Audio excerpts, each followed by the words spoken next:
Hey guys, welcome back to the channel. This is a story about what if Deku teamed up with the pro heroes of Down Under Part 1. If you guys enjoy this what if and want to see Part 2, comment down below and let me know before I start. Please do support for more awesome content. And leave a like and don't forget to subscribe to my channel and also share this video with your friends and check out the description in my playlist. So let's start the video. Eri didn't know where she was. One minute she was walking with Mirio and Deku at the mall. Next thing she knew she was at 𝗧𝗵𝗶 or docks. Not somewhere she didn't know. All she could do was break down and cry. Unfortunately, her cries were heard by a nearby person. He looked weasel-like and was slowly getting close to the girl, making Eri look behind her to see him. "Hey girlie, you look lost," he said, smirking as his fingers turned into paper thin like knives. Eri whimpered. "Hey," made a gruffer voice said. "What?" Weasel guy shouted, only to get a bolt of lightning to his mouth, making him fly off. "Don't attack kids," he said. Eri just looked at him. "You okay, kid?" he asked. "No," Eri whimpered as the lightning user picked her up and smiled. "You're Japanese, aren't you?" he asked as she nodded. "So let me guess, a rogue Quirk brought you here, huh?" he asked, getting a nod again. "Don't worry, I'll take you to our school. Maybe from there we can get you home," he said. "Oh, by the way, I'm Zach Ryan," he said. "What's your name?" "Eri," she quietly said, making Zach frown. "You wouldn't happen to know a bloke named Izuku Midori?" Zach asked. "You know Mr. Deku?" Eri smiled. "I sure do, kiddo." Zach laughed before he held out a bag of hot chips, making Eri look at it. "Hot chip?" "Yes, please," she smiled before she took some and enjoys them. "Come on, I'll take you to my school," Zach said. "Oh shoot," Zach said as he put Eri down as he rushed into a large round building. "Quirk training."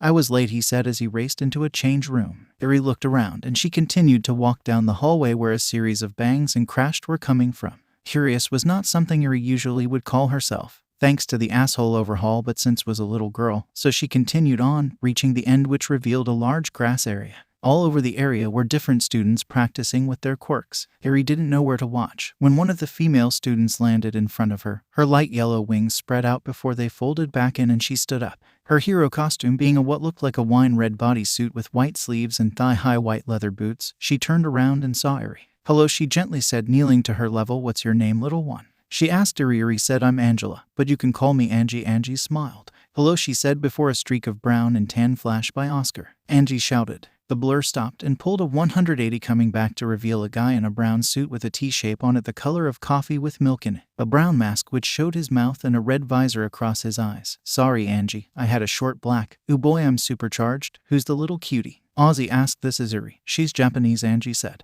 "Nice. Should we get the others?" Oscar asked. "Round them up," Angie said. "You got it," Oscar said, running off. In the middle of the field was a guy in a mechanic's outfit with a pair of thick goggles on. He was generating an energy field around. "All right, let's see if I've gotten any stronger," he laughed as he launched himself forward in the strength of a missile. "Woohoo." He laughed only to be hit with a red light and stop in midair. "Yeah," doubted a girl with honey blonde shoulder-length hair wearing a black catsuit with a red stripe on the left and a green one on the right. "Smiled funny, Indy," the guy said. "Oh, it is Crash." Indy laughed as she smiled, holding up her right hand, making it glow green, unleashing her other half of her quirk, making Crash, well, crash into the wall nearby. "You suck," Crash said, "but still gorgeous. So you want to go get a milkshake, maybe some hot chips?" he asked. "Depends." She smiled and walked off. "Oh, class meeting by Angie." From the looks of things, copy that, Crash saluted and righted himself, brushing off any debris as the two walked over to where Angie was. In another area, this one 3 walls set up in a square configuration, was a guy who was throw a ball at different colored X marking on them. He wore a black military flak vest, a blue t-shirt, urban camo pants, and a mask with a high-tech monocle on his right eye. He used it to help with his quirk. "Hey, Wyatt," Oscar shouted as Wyatt caught the ball. "What is it, Beanie?" Wyatt gruffly snorted. "Class meeting," Oscar said, pointing to where Angie was. "Fine," Wyatt gruffly acknowledged as he threw the ball at the targets a couple of more times. "Incoming." A girl was heard shouting, making Wyatt and Oscar look up. "Crap," the pair said as they stepped back before a brown, black and orange blur hit the ground. "Sorry about that," the girl said as she flicked back her brown hair out of her eyes. "Damn it, Rue girl," Wyatt snapped before coughing. "I'm sorry, Kathy. Still trying to get my anger under control," Wyatt said. "No worries," Kathy said. She wore a orange and black leotard with a white kangaroo emblem on it. Her legs were clad in brown thigh-high boots with her toes left uncovered. Around her forehead was a burnt orange headband.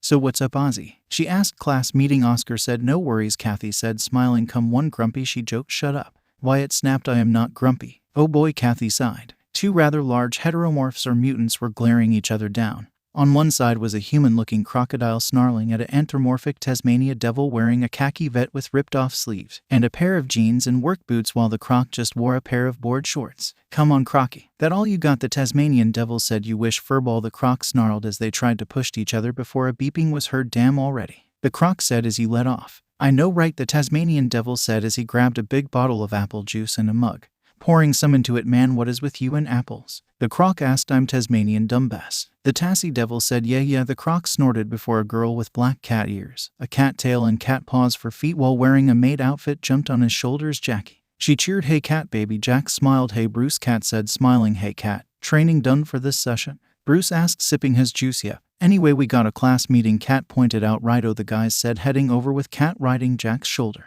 Now then for my next trick, a girl dressed up like a magician said as she held up a hoop. I will use this simple hula hoop to instantly change, she said, throwing it horizontally up in the air. You got this, Kylie. Another girl shouted. This one wearing a white sleeveless top, matching flared pants and a pair of white boots said happily before Kylie pointing to the sky, and the hoop passed over her on her way to the ground, changing her magician's outfit for a glittery party dress and black high heels. Ta-da. She cried happily. All right, the second girl hugged her happily. That's my bestie. Thanks, Julie. Kylie hugged her before she noticed something. Who's that next to Angie? Not sure, but she's a cutie though, Julie said. Guys, Oscar said, racing over and skidding. Class meeting? The girls asked. Yeah, Oscar nodded. I take it's about the girl with Angie, Julie said. Sure is, Oscar, before racing off. Okay, time for you to finally take an L, Kelly. A boy wearing a 19th century naval coat, black vest, cream dress shirt, blue tie and black formal pants said as he took out a pencil and started to draw something in the book he was holding. Oh please, Kelly said, her short purple hair flicking about. She patted her bare stomach in a mocking gesture. Het yellow midriff top were straining under her larger cup size. She also had a pair of black tight-fitting pants on.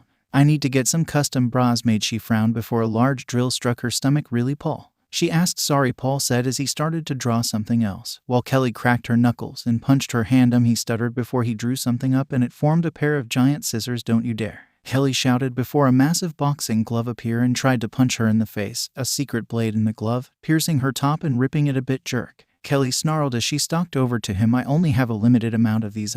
Mercy, Paul gulped. Nope, Kelly smirked. Some mercy. Class meeting, Oscar zipped past. Damn it, Kelly grunted. Oh thank goodness. Paul let out breath he didn't know he was holding in. This isn't over, Kelly pointed out, making Paul anxious. Okay, Paul held up his hand, taking a step back. More please. A girl with light brown hair wearing a multi-layered light green dress, which the skirt looked like lettuce leaves, said as she popped a baby carrot into her mouth. You sure, mate? A cowboy-looking student said. I'm sure, Bill, the girl happily said. All right, Bill said as he formed an energy whip out of his bare hand and placed another block weight 50 kgs on the stack of what appeared to be a combined weight of 250 kilos. You all right there, Danny? Bill asked. I'm sure, the girl said, though I am getting in need of some meat. Yeah. The drawback of your quirk, Oscar said as he skidded to a stop. Hello, Ozzy. Danny smiled. Do you have any jerky on you? She asked. Nope. Don't even have any coffee on me, Oscar shrugged. Shame, Danny said. Don't worry, we'll get you some soon. Oscar patted his sister's head, making her giggle. You are such a good pair of siblings, Bill smiled. We're twins, they said. Anyway, we're having a class meeting, Oscar told them. So who's left to tell? Bill asked Matilda, Tim, Mac and Mel. Oscar said okay. Bill nodded as he and Danny walked off. Heads up. A guy in a chocolate brown suit said as he had 2 bowls of chocolate in his hands, throwing them at a guy wearing a miner's outfit, who was shielding himself from the brown goo with blocks of rocks acting as shields. Easy, Tim, the miner said. Sorry, Mac, but I'm not the one you have to watch out for. Tim smirked before a female punk rocker jumping in, swinging 2 swords that made a sound like they were guitar riffs. Whoa, watch it, Matilda, Tim shouted as he shot more of his quirk at Matilda, who in turn created a shield that sounded like 2 cymbals crashing together when they were hit. Sorry, Timmy, Matilda said before she blocked a fireball and looked over to see her classmate Mel jump at her, the fireball being sucked into her hand. The black bikini top with metallic flames on it contrasting nicely to her caramel skin and soft brown hair, and white capoeira pants. Mel then smiled and sent more fireballs out, this time at Tim, which were thankfully blocked but Mac's earth blockage. Thanks, man, Tim said as he panted. You know that if you get the white pants dirty, she's going to unleash more fire attacks, Mac said, but she only has a limited amount, since her quirk doesn't allow to create her own flames. Tim told him. Oh yeah, Mac nodded. Time. A voice shouted. Huh? The group of 4 asked, seeing Oscar nearby. Panting. You good, mate? Mac asked. Class meeting, Oscar said. You need coffee? Mel asked. That would be lovely, but do you have any? Oscar asked. Sorry, the group of 4 said. No worries, Oscar panted before he was carried to the rest of the class by Mac using his earth quirk, Mel and Matilda joining him on the rock. Now what is this class meeting about? Mac asked. No clue, Oscar shrugged. Where is he? Angie asked as she checked her watch. Sorry, I'm late, Zach called out as he came running out in a pair of black combat pants, a gray sleeveless shirt, a brown leather vest with 6 discs going down the front and a Southern Cross on the back. About time. I called the class into a meeting, so we can talk about this little one, Angie said. I see, thanks, Zach said before he pulled a hammer off his belt and used it to fling bolts of electricity at a couple of drones. Nice shot, man, Oscar said as he fist bumped the lightning and wind user. Cheers, mate. So we all here? Zach asked. Most of us, Bruce said. What's going on? Mel asked. Who's this little cutie? Kat asked as she jumped off of Jack's back and landed with a backflip. She's a girl called Eri, who has been for the past little while been under the protection of UA High, Zach said as he put his hammer away. Then why is she here? Wyatt asked. I'm think a portal. Quirk. Zach frowned. One of ours or theirs? Indy asked. I don't know. I did find her at the Port Adelaide docks though, on my usual hot chip run. Zach smiled. So what are we going to do? Bruce asked. Maybe we should tell Eri our quirks. Kat smiled. Good idea, Oscar said. Would you like that? Angie asked Eri gently. Yes, Mr. Deku would be excited to learn about them as well. Eri smiled. Okay, the class said before a floating drone flew over to them. What's that? Eri asked. J.D. A soft and digitally feminine voice said. I'm the Australian digital informant, or simply Addie. She said. Hello, Miss Addie. Eri said. Okay, so how are we going to do this? Wyatt asked gruffly. I'll start since I met her first, Zach said. G-Day, little one. The name is Zach Ryan and my quirk is Stormfront, giving me the ability to control the elements of a storm, lightning, wind, and thunder. He smiled. Wow, Eri said. Me next. I'm Angela Wynn, though most people just call me Angie. And as you can clearly see, my quirk is angelic, meaning I have a pair of angel-like wings. Angie smiled. So pretty, Eri said, making Angie giggle. Hello there, I'm Oscar Cosgrove. Oscar bowed. And my quirk is caffeine rush. The more coffee I consume, the higher my speed. Oscar proudly declared. So cool, Eri said. Hello, little one. I'm Nikki Cosgrove, Oscar's twin sister. My quirk is Vegemite. The more vegetables I eat, the stronger I get. But the downside is that I do have to eat some meat to return my strength back to a baseline level. Nikki frowned. That's kind of cool, Eri said. G-Day, I'm Bruce Van Diemen, and my quirk is devilish. Bruce introduced himself, shifting into his Tassie devil form, and I can turn into a Tasmanian devil-like form. He smiled. Apple. He held one out for her, making her eyes sparkle. Thank you, she smiled and bit into it. That's a Tasmanian Royal Gala, Bruce explained. Yummy, Eri said, smiling at the sweetness, making the girls go all out. How cute she was. Okay, sweaty. I'm Julie Shine and my quirk is opalescence. She introduced herself as her skin turned into something like the jewel opal, which turns my skin into opal. Pretty, Eri said. Hey, I'm Mac Digby. The name quirk is earthly, giving me the power to manipulate the ground, but not plants for some reason. Max smiled. Come all to see the magnificent Kylie Crow and my wondrous quirk illusionist, making it so I can do magic. Kylie smiled, creating a small bunch of fireworks. Hey, I'm Crash Holden and my quirk is Impact Zone. For when I use it, I turn into a rocket. Crash introduced himself, charging his quirk. And I'm Indy Ford. My quirk is Traffic Light, meaning I can make a stop with a red light. She smiled, using it on Crash to making him freeze in place or speed them up with my green light. She added as Crash sped off into the wall after being hit by Indy's green light, letting out a nod again, making Eri giggle. Howdy, I'm Bill Brumby. My quirk is Constructor. Using it, I can make energy constructs. Bill tipped his Akuba hat. Oh, I'm Mel Bourne and my quirk is Pyrrha. I use it to absorb and control flames. Mel smiled. I'm Jack Hogan, little mate.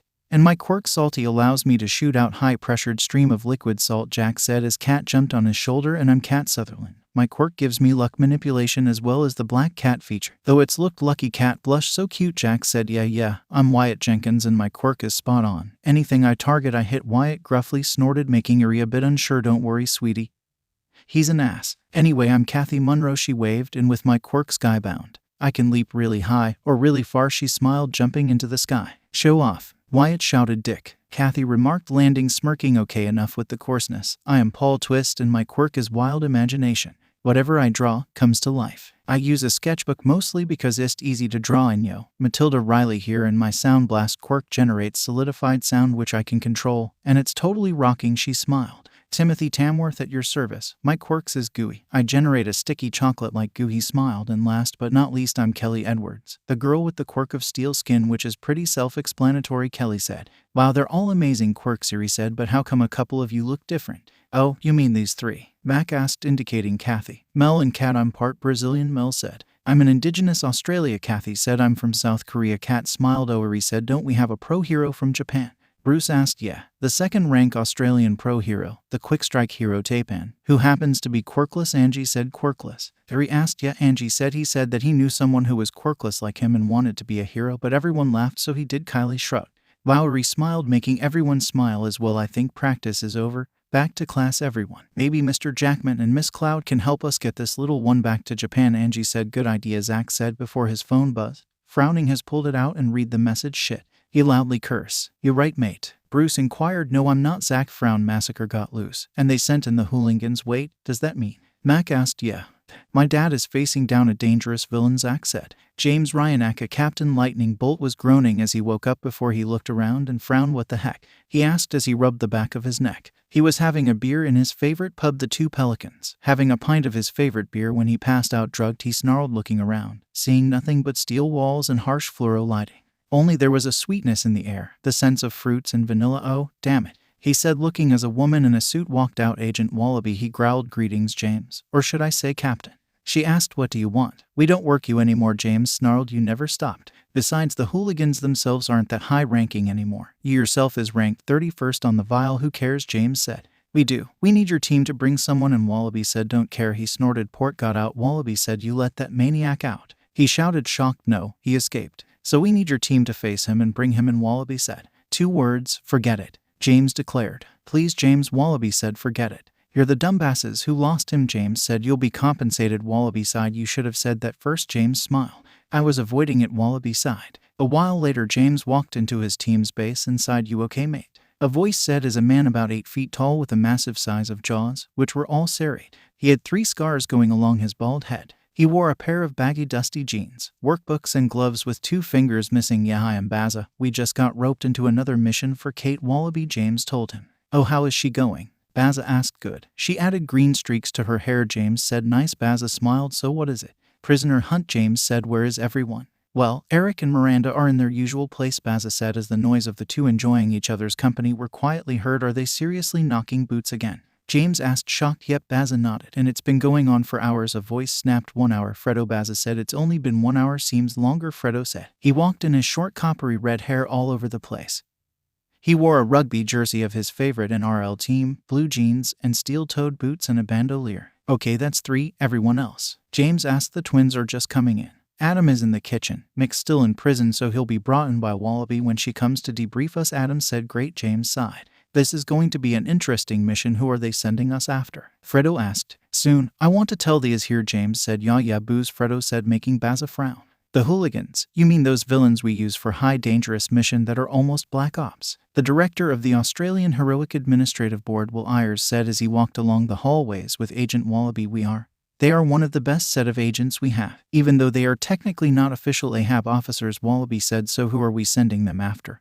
Because we had multiple breakout from Black Stump Prison, Ayers said. Massacre, sir. The no-2 villain in Australia, 𝗬𝗶𝗿 said. And what is his quirk again? Ayers asked. Bloodforge. He can turn his blood into any kind of weapon he can think of. The only one more dangerous than him is Danger Dingo, 𝗬𝗶𝗿 said. I see. And where is Danger Dingo now? Ayers asked. We're not sure. Rumors are that he is working with other villains in a cabal, led by an old American villain, 𝗬𝗶𝗿 said. Bloody Yanks, Ayers snorted. So tell me about the quirks of the Hooligans, Ayers said as he picked up a cigar and lit it. Yes, sir, 𝗬𝗶𝗿 said as she flicked a file over from her tablet to a screen. First up, we have their leader, James Ryan aka Captain Lightning Bolt. His quirk Bolt action gives him lightning generation and control, 𝗬𝗶𝗿 said, showing a picture of James Ryan, who was wearing an olive green duster with the Southern Cross stitched on the back. On his head was a black bandana that lightning designs on it. He wore copper-colored hand guards. Isn't he married to a hero? Ayers asked. Yes, sir. The 3rd-ranked hero, Skylark, 𝗬𝗶𝗿 said. Never thought that would ever happen, Ayers coughed. Next on our list is Fredo Harkness, 𝗬𝗶𝗿 said, showing a picture of Fredo with combat armor over his usual outfit and the bandolier filled with different types of boomerangs. He's an expert marksman, but instead of any traditional weapon he chooses the boomerang. And he has made several of them, and he's quirk. Ayers asked. None, sir. He's a quirkless villain, 𝗬𝗶𝗿 said. I see. Ayers nodded. Our 3rd member is one Miranda Prescott aka 𝗬𝗧𝗏, 𝗬𝗶𝗿 said as a picture of a woman with mauve hair, a black one-piece swimsuit, silver corset, and a white hooded cloak with gray high heels. Her quirk Blacklight gives her control over light and darkness, usually as forms of energy, 𝗬𝗶𝗿 informed the director. Interesting, Ayers said, puffing on his cigar. Next is this man, Eric Irwin the Huntsman, 𝗬𝗶𝗿 said, showing an image of a man with slicked back dark hair, wearing a vest made of kangaroo pelt trimmed in koala fur, dark brown leather pants and boots. His quirk is Tracker. It allows him to use all of his enhanced senses to expertly track down his prey. He used to be a big-time game hunter in Africa before he returned to Australia and met up with Ryan and his team. I see. He is a dangerous man. Ayers frowned. Not as bad as these 2, 𝗬𝗶𝗿 said, flashing up an image of 2 people, a girl and a guy. The girl wearing a ice blue tight-fitting shoulder-less top with a silver snowflake on it. navy blue short shorts, fingerless glove, high-heeled combat boots and an ice-looking choker. The guy was wearing a full dark blue bodysuit with a full face mask. Over top of it was ice-looking armor twin snow and ice quirk users. The girl is Victoria Winterbottom while the guy is Donald Winterbottom.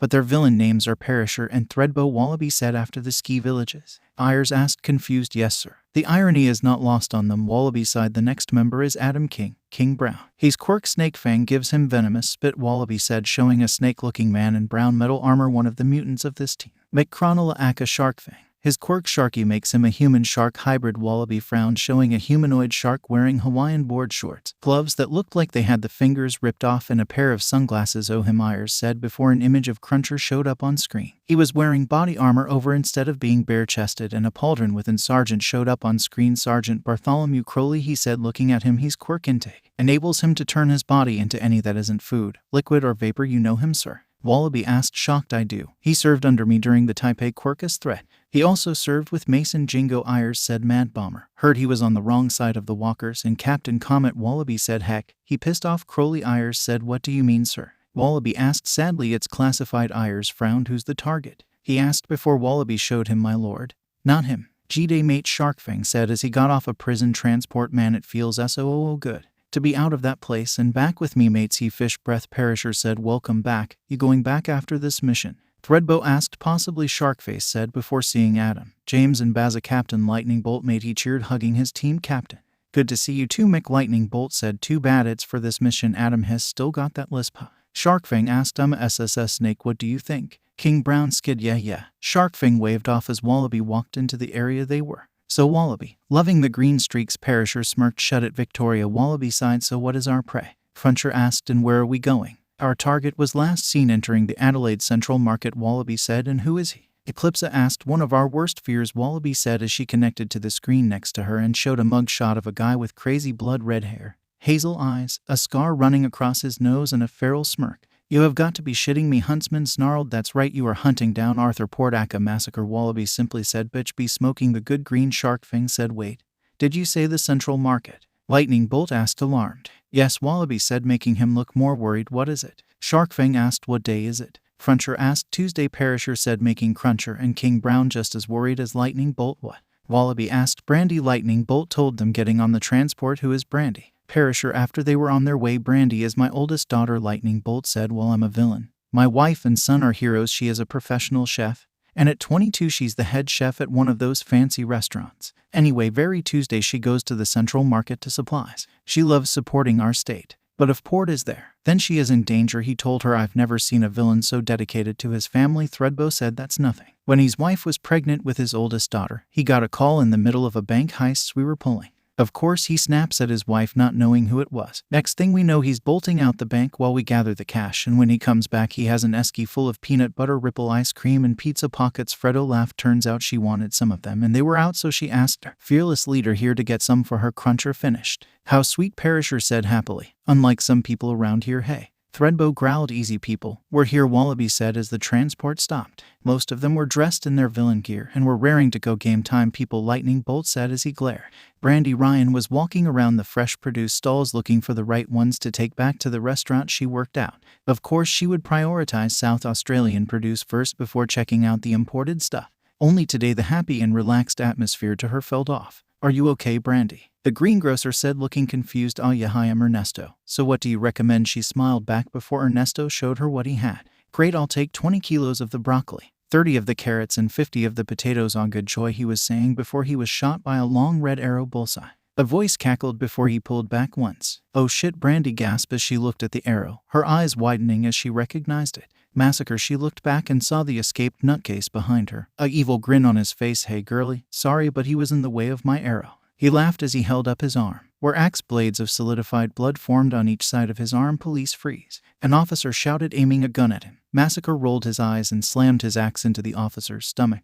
Brandy screamed at that and ran off. Oh, don't go running, Massacre shouted. Soon the hooligans were in the top car park, 𝗧𝗵𝗶 setting up the back of the transports as a command center. The group looked towards their leader, who was getting antsy due to his daughter being in there with a complete psychopath. Easy mate, Cruncher said as he noticed his boss was itching for a fight. The longer I'm up here, the longer Brandy is in danger. Lightning Bolt sneered. All right, villains, 𝗧𝗵𝗶 said, making the group look at her. You have a green light finally. Lightning Bolt roared as he strode toward an escalator that would take the team down. Why not take the lift? 𝗧𝗵𝗶𝗿 asked. 𝗧 or quicker, King Brown hissed. Only not as cool, 𝗧𝗵𝗶𝗿 sighed. Just get down there, you drongo. Lightning Bolt snapped. Yes sir, 𝗧𝗵𝗶𝗿 said. 𝗵𝘃𝗲, Lightning Bolt muttered. I don't like this guy's, Cruncher said as he peered around the corner. Every time I've been here it's been bustling with people, tourists and regulars, but to see it half empty is concerning. I know, Perisher said. Oh, that bakery has the best sourdough. It's great when you get it after they took it out of the oven and spread some cheesy garlic butter on it. Oh, it is divine, she pointed out. A bakery Vegemite is better, 𝗧𝗵𝗏 said. Oh, shut it, Perisher snapped. Maybe we can pick up some cabanos and salami with that sourdough, Lightning Bolt said. 𝗵𝗃𝗏 gets us a bird's eye view drone ring coming up, 𝗵𝗃𝗏 said, pulling out a boomerang-shaped drone and threw it in the air, before pulling out his phone and used it to get a bird's eye view of the area. He flew for about 5 minutes as the rest of the team advanced on the area. Where is he? 𝗧𝗵𝗏 asked as he saw Huntsman sniff the air. I can't get a good scent trail, he said. You can get it, baby, 𝗧𝗵𝗏 said. Got him, 𝗵𝗃𝗏 said as he saw Massacre holding a group of hostages, and one of them was Brandy, making Lightning Bolt growl. He's by the greengrocer's. Huntsman, you take Cruncher, 𝗧𝗵𝗏, 𝗵𝗃𝗏 and go left. 𝗧𝗵𝗏, you, King Brown, 𝗧𝗵𝗏 and Perisher take the right, Lightning Bolt said. What about you, boss? 𝗵𝗃𝗏 asked nervously. Hey you halfwit, Captain Lightning Bolt roared as his arms were covered in electricity as he surged forward. Daddy. Brandy whispered. Is that? No, it can't be. Captain Lightning Bug. Massacre laughed. It's Lightning Bolt. Captain Lightning Bolt grunted.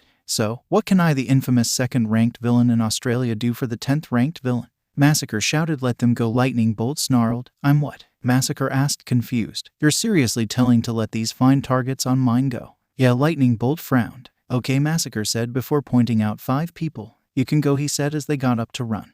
What they didn't see was that Massacre had created several bullets. He aimed at them and fired like a finger gun, taking down the adults, leaving a little kid and a teenager, who upon seeing the adults get shot down, picked up the kid and ran to a chase. How fun. He laughed and aimed at the girl. Ta-ta girly, he laughed. Get down, Cruncher shouted, swallowing a piece of titanium. His body becoming titanium tanked the blood bullets. Now. He got it, 𝗧𝗵𝗏 nodded, jumping out of covering, generating a ball of black and white energy and threw it at Massacre while King Brown ran up behind him, shooting his venom at the blood Quirk user. Smirking, Massacre formed to shields out of his blood and blocked the 2 attack. Oop, nearly had me, he smirked before he felt his legs get cold. 𝗧𝗵𝗏𝗧𝗍. 𝗧𝗍kinetics, Perisher said, forming several large hailstones, throwing them at the maniac while her brother covered up more and more of his legs. How cute. You think I can be frozen, huh? He laughed, creating several blades of blood out of his legs, breaking the ice. Shivers, 𝗧𝗏𝗏𝗺 said. Shivers? Perisher asked before throwing more hail at him. Lightning Bolt joined in and blasted him with a couple bolts of his own quirk,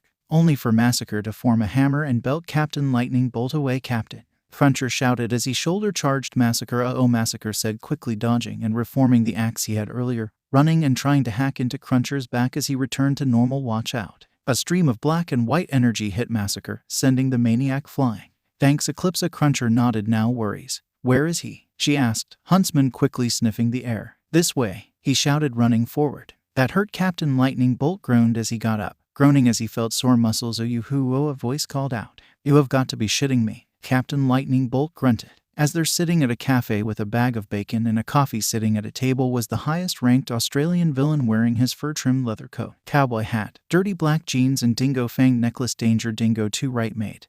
How long been, Jimbo, since we last worked together? The job in Wagga Wagga, or was it in Waniasa? He asked with sick glee. What are you doing here? He asked, looking on as the battle raged. Oh, I'm just here for Arthur Port. Danger Dingo asked, sipping the coffee. Much nicer than the shit they sell in Melbourne, bloody hipsters. Why? Captain Lightning Bolt asked. It should be obvious. I want him to join my little mob under the cabal, Danger Dingo said as he picked up the long pieces of bacon. Don't you dare, Captain Lightning Bolt sneered as the 2 bits of bacon became bacon blade. Making Danger Dingo smirk. Let's dance, Danger Dingo said, swinging his blade, forcing Lightning Bolt back. Chow time. 𝗧𝗵𝗏𝗃 called out as he went in for a big bite out of Massacre while he was in the middle of forming a new hammer, while King Brown went to spit acid at the villain, only for him to push 𝗧𝗏𝗃 in the way as he had the hammer he made in the shark mutant's mouth. Son of a bitch. Watch out, you idiot. He snapped. Sorry.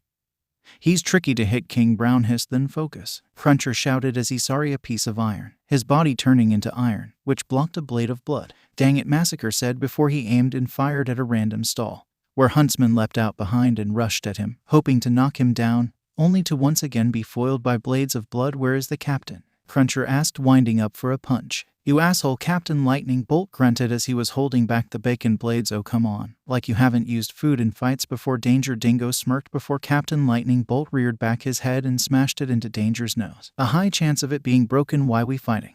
We're villains, we should be helping each other, and trust me, Colonel Cash and all for one would pay you handsomely." Dingo smirked. "Forget it," Lightning Bolt said, kicking Danger away from him before breathing slowly and formed a sword out of his lightning.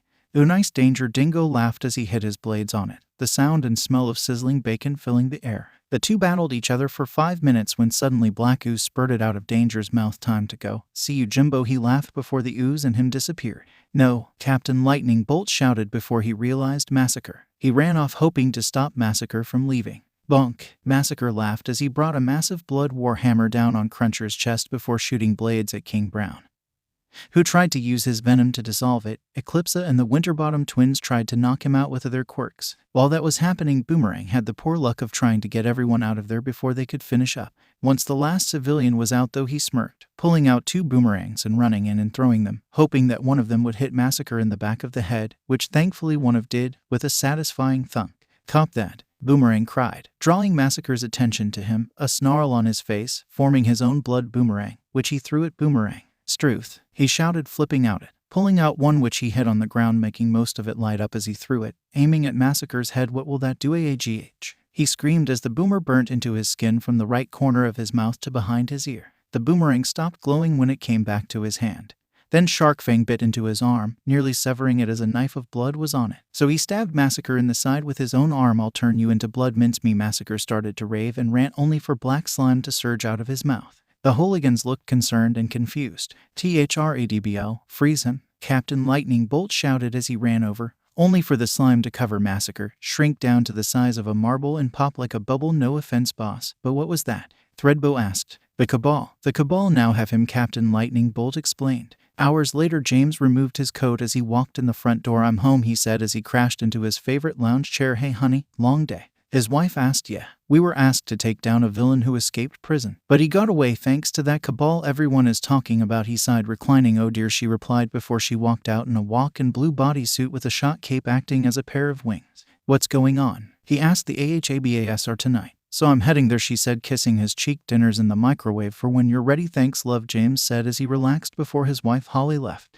"Have a good night." Holly Ryan sighed as she waited for her plane. She could have flown there, only she was lacking in the speed she needed, since she was going to the 𝗧𝗵𝗲, or the Australian Heroics Administration Bureau Awards, the Australian version of the Japanese billboards. It was here the new rankings were revealed and the heroes would be rewarded for their years of service. Right now she was the 3rd ranked hero in Australia, up there with Redback and Taipan. She had some time to kill and she had heard about something in Japan, so she took her phone out and dialed a number. She smiled as she heard the other end was picked up. "This is Perry," a voice said. Perry grinned. "How long has it been?" Holly asked. "Hello, Halls. How are you doing?" Perry asked. "Just bored waiting for my flight to Canberra." Holly said. "The 𝗧𝗵𝗲. Me and the girls are going to watch it online," Perry said, making Holly smile. "You know Riley still looks up to you." "She does?" Holly asked, smiling, remembering how the girl would light up when she would visit. She was so glad Perry adopted those 2 girls, but she was amazed he let them started dating. But he would gush at their choices of boyfriend and girlfriend. Though Holly did have to smack him for the dad joke when Brittany came out to him. "Yes, she does. Even talks about one day interning under you for an international heroes study." "I can arrange that. I'm just glad she's okay after what happened with Gentleman." Holly frowned reading the details of that case. "Yeah, him," Perry scoffed. "We still don't know if he was involved with the International Cabal or not." "Indeed," Holly frowned. "There is a response force happening, correct?" "There is. But the PSHC of Japan is up to something as well," Perry told her. "I wonder what," Holly said before she heard her name. "Oh, my plane is ready, so I have to go, and it was nice chatting with you again, my old friend. And next time don't think we're not talking about that gorgeous woman you have in your life now." Holly smiled as Perry stammered and saying goodbye to him, sending her into giggles as he hung up. Holly was able to get to the boarding gate in time before she noticed a familiar face or two. "Hanzo, Errol, you guys heading my way?" she cheekily said. "G-Day." Halls Errol hugged her. Errol was around 179 centimeters tall, had short reddish-brown hair, brown eyes, and impressive physique, which was natural given he was the best Australian hero. And next to him was a Japanese man with dark green hair and matching eyes who simply bowed. "How are you doing, Holly?" He smiled and gently hugged her. He was also the 2nd best hero in Australian and the world's only quirkless pro hero. "Not too bad," she smiled as they board the plane. "So anyone new in the T10 this year?" Hanzo asked. "They haven't said. But did you hear about the big brawl in the Central Market today?" Errol replied it was the Hooligans against Massacre. Holly frowned. Massacre. He broke out. Hanzo panicked. That is not a good thing. Holly frowned. And what's even worse is that the Cabal may have taken him to be their tool. Errol sighed. Is there a response being put together? Holly asked. I'm not sure. There could be. Errol shrugged as he settled back into the plane. How long is it going to take this thing? He asked. An hour. It uses the latest in hypersonic travel. Hanzo relaxed. That's quick, Holly said, pulling her laptop out and started to work on something. Indeed, Errol said. I hope Jim is not going to be over the edge. Hanzo said. Started to read a book. How's Yukiko? Holly asked. Very well, Hanzo said. She's enjoying her time attending Para Hills High. That's great, Holly smiled. After an hour's travel time, the trio sat down in Canberra Airport, which was swarming with reporters trying to get pictures of some of the incoming pro heroes. Damn nuisances, Hanzo muttered. Easy, Hanzo. These guys are proper journos, like the paparazzi we usually have to deal with, Holly told him before a couple of young kids came up for her autograph. You were always good with kids, Errol said. Thank you, Holly said before seeing a blonde woman with tanned skin. Green eyes. Belle over here, she shouted, waving. Hey, you three. Glad to see you guys outside of South Australia. Belle laughed. Well, we can't all live in the eastern states, especially the Gold Coast, Hanzo joked. Still, you guys could visit once in a while. Especially for team-ups. Belle smiled. Why, when Queensland's shining beauty has everything under control? Errol laughed. Yeah, Belle laughed. I hope Indy's okay. She is. Got guy problems? Holly laughed, making Belle perk up. Oh. Belle asked, excuse me, ladies and gentlemen. A man in a suit said, walking up to them. A badge was clipped onto his belt. I'm Sergeant Roscoe Phillips of 𝗂𝗧, Australian Federal Police. I'm here to escort you to the venue for this evening's event. He said. Hey, Roscoe. Holly hugged the police officer. Aw, sis. Why to make it so hard to look cool? Roscoe laughed and hugged her. Guys, this is my younger brother, Roscoe. Holly said. Nice to meet you, Errol said. Holly had gotten dressed into her hero costume. She smiled as she saw it fitted perfectly. It was an understatement to say she was slightly nervous about tonight since she was one of the top 10 Australian pros. Heck, being in the top 10 was a huge honor, meaning that they were basically the leaders of the hero community. So she was nervous, nearly missing her phone ring, managing to answer it before it stopped. Holly. Ryan speaking. Holly said. Hey, Mum, how you doing? Zach asked. I'm fine, honey. How are you? She replied. Good. Just waiting for the big event to start. Zach said. Oh, okay. How's Angie? Holly asked. She's great. We have a dorm guest at the moment, Zach told her. Oh. She asked. Yeah, some warp Quirk using bastard sent a little Japanese girl here. Thankfully, she knows two of me mates, the two you helped during the gentleman threat. Holly said. Yeah. Zach admitted they were top blokes. He smiled. Holly was worried when she heard about Zach sneaking off to Japan to try and rescue Angie and others from Jackman. But had worry lessened with word that several pros include Katana, Black Lightning, and Batman had helped out on the case. Heck, she was shocked when it was revealed All Might briefly returned. Well, maybe once the night is over I can get some of the others to help out, she said, starting to do her makeup. Fair dinkum. Zach said. You're going to rock it tonight, Mum, he said, making Holly smile. Thanks, baby, she smiled as a knock sounded on her door. Time to go, Holly, Errol said. Oh, be right there, she shouted. Sorry, Zach, honey, but I have to go soon, she said. I understand. Go out there and knock them dead, Zach encouraged her. Owl, Holly said. Love you too, Mum. Zach farewelled his mother before hanging up. Ending the call, Holly walked out to see Errol wearing his suit, which was a full-blood red suit with a black spider on the torso area with the bottom legs running all the way down his pants. He held a black full-face mask in his hands and his hood were pulled back. You ready? He asked as he walked alongside her. Are you? She responded. You know it, Errol said, slipping on his mask and becoming the spider hero Redback. Welcome, ladies and gentlemen, to the 36th 𝐒𝐴HABAS, a voice said as a woman with blonde and pink striped hair talked into the microphone she was holding. And we're just started the green and gold carpet event.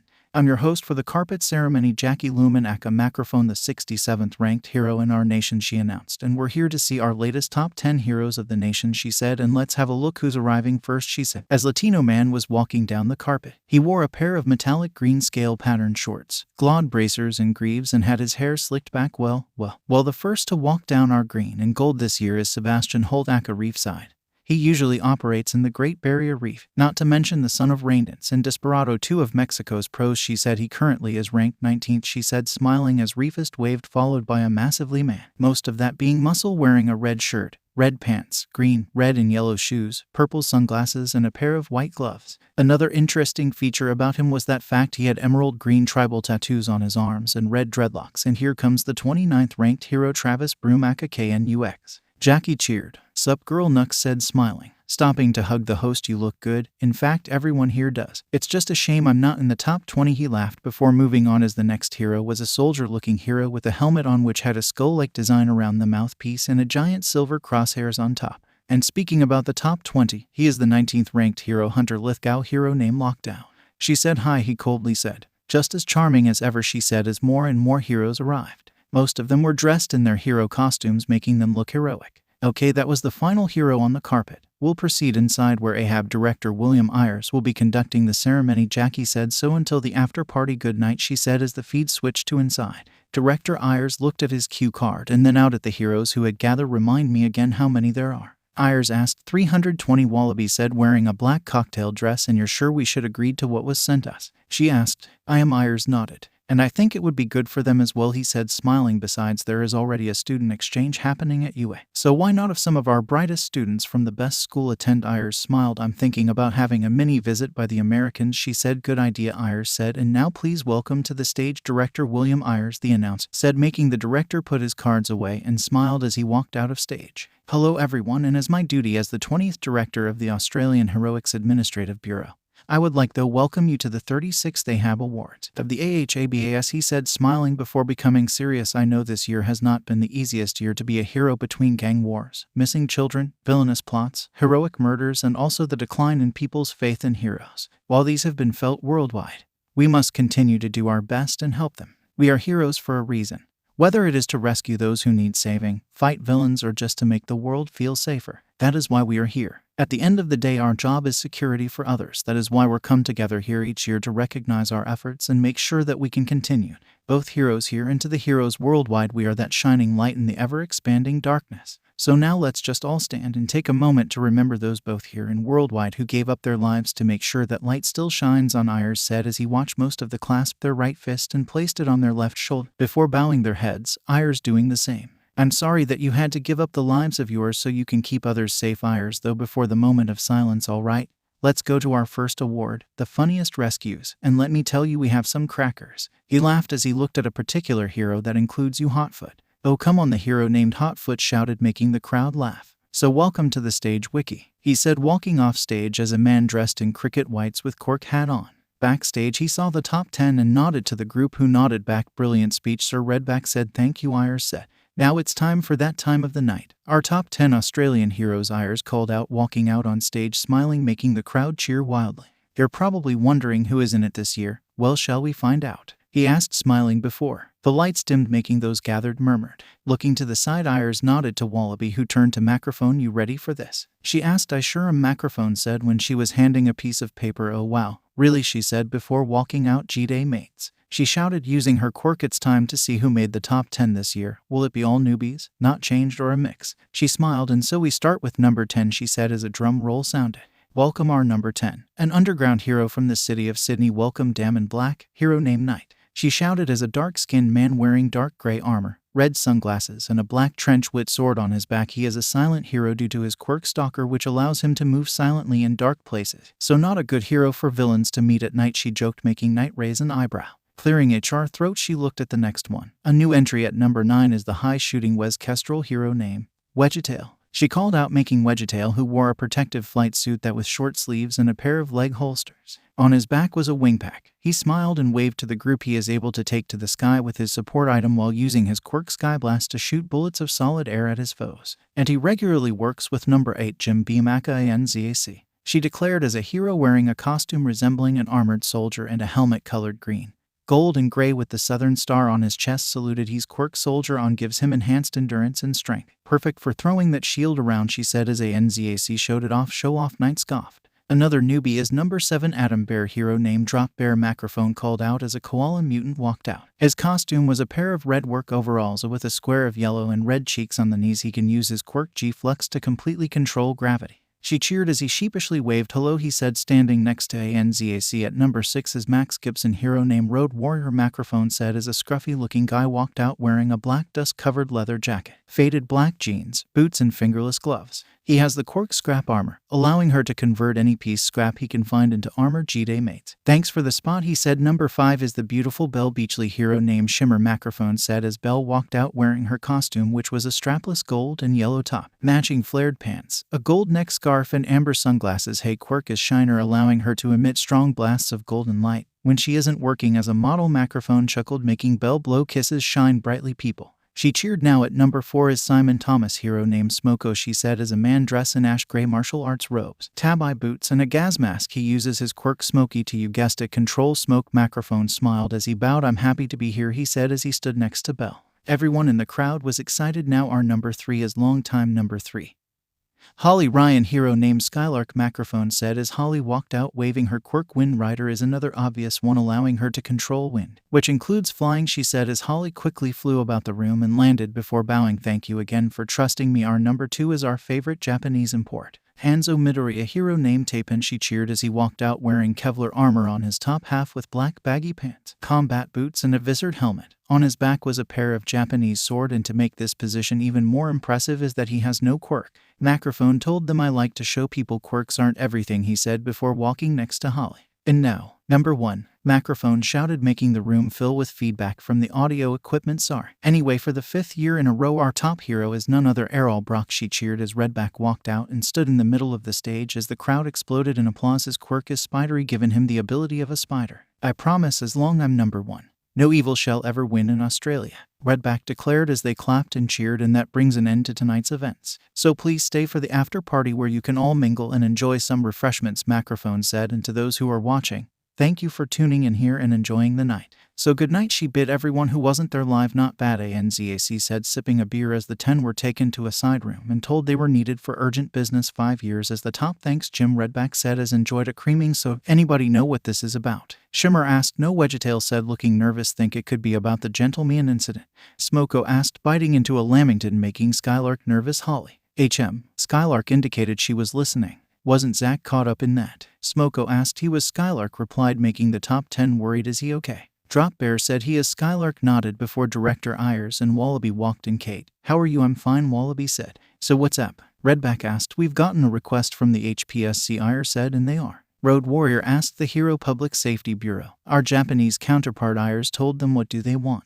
𝗧𝗏𝗧𝗏 asked. Our help. They are concerned since but the League of Villains have joined up with the guild and rumors of the cabal being stationed there, Ayers said, so they want us to go to Japan to back them up. Indeed, Wallaby said, and we're inviting a class of American heroes from Kirby High to come here and meet a class from Jackman. Wallaby said, sounds good. Redback said, when? 𝗧𝗏𝗏𝗏 asked. As soon as 2 days from now, Ayers said. I'll tell Outback, 𝗧𝗏𝗧𝗏 said, since I was his sidekick. Very well. And once again, congratulations on being our top 10 heroes. He smiled as he left with Agent Wallaby. Well, crap, 𝗏𝗏𝗏 said. You said it. 𝗧𝗏𝗏𝗏 agreed as she drained a glass of wine. It was barely dawn at Jackman when a teacher that looked like a massive Japanese monster plushie walked into the dorm of Class 1-1. He smiled as he pulled out a bugle and blew into it, making a loud noise, shocking those who were still asleep. That will wake them up, he laughed as he heard several footsteps walk into the main living room. A smile was present on his face as 19 young men and women filed into the lounge in various styles of pajamas. Most of them groaned as they saw that it was just now past dawn. No offense, Mr. Long, but you suck, Kylie shouted. Kylie, not so loud, most of us are still waking up, Angie chastised her. Ooh, sorry, Kylie said. I see none of you are early risers. Mr. Long said. No, we're not. Bruce yawned. So what do you want, sir? Wyatt asked, trying not to lose his cool. I need you all showered, dressed and fed by 8:30, Mr. Long said, pushing his small glasses up his face. But sir, you could have woken us up later, like 7 and not bloody 6, Zach said as he rubbed his hair. Not taking the chance. Where is Miss Edwards? He asked, making everyone look nervous. Well, sir, she prefers the au natural, Angie said. Huh? Mr. Long asked. She wears the pajamas she got for her birthday, Kylie said. I'm not following. Long frown. She sleeps naked, Wyatt shouted. Oh, Mr. Long realized. What's going on? Kelly asked, walking out wearing a set of purple and yellow sleeping lingerie, holding a white tiger soft toy in her arm. We got visitors. Come on, ladies, Angie said as the girls went off to wash up and get ready. Guys, time to cook, Zach said, heading for the kitchen with the guys follow, making their teach smile. Okay, so they're nearly here, a gruff, heavily accented Australian voice said as he adjusted his mustache. It looks fine, Wallaby said. What are you even doing here?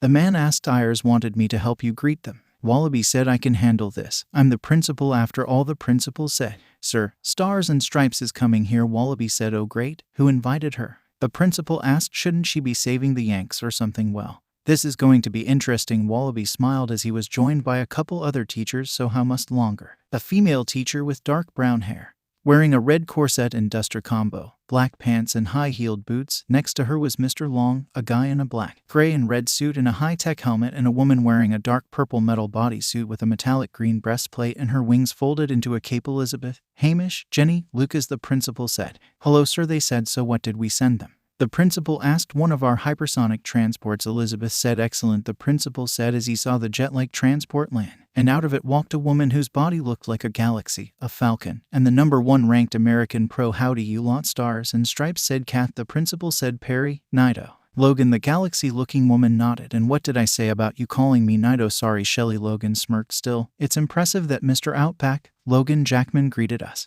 You're what, the 5th Jackman to head up the Jackman Hero Foundation? Stars and Stripes asked. Sure. Especially after my great-grandfather started the place back in his era. Logan nodded before a blast of wind was felt as Skylark landed. G'day guys, she waved before Perry hugged her. It's good to see you, Holly. Perry smiled. Indeed.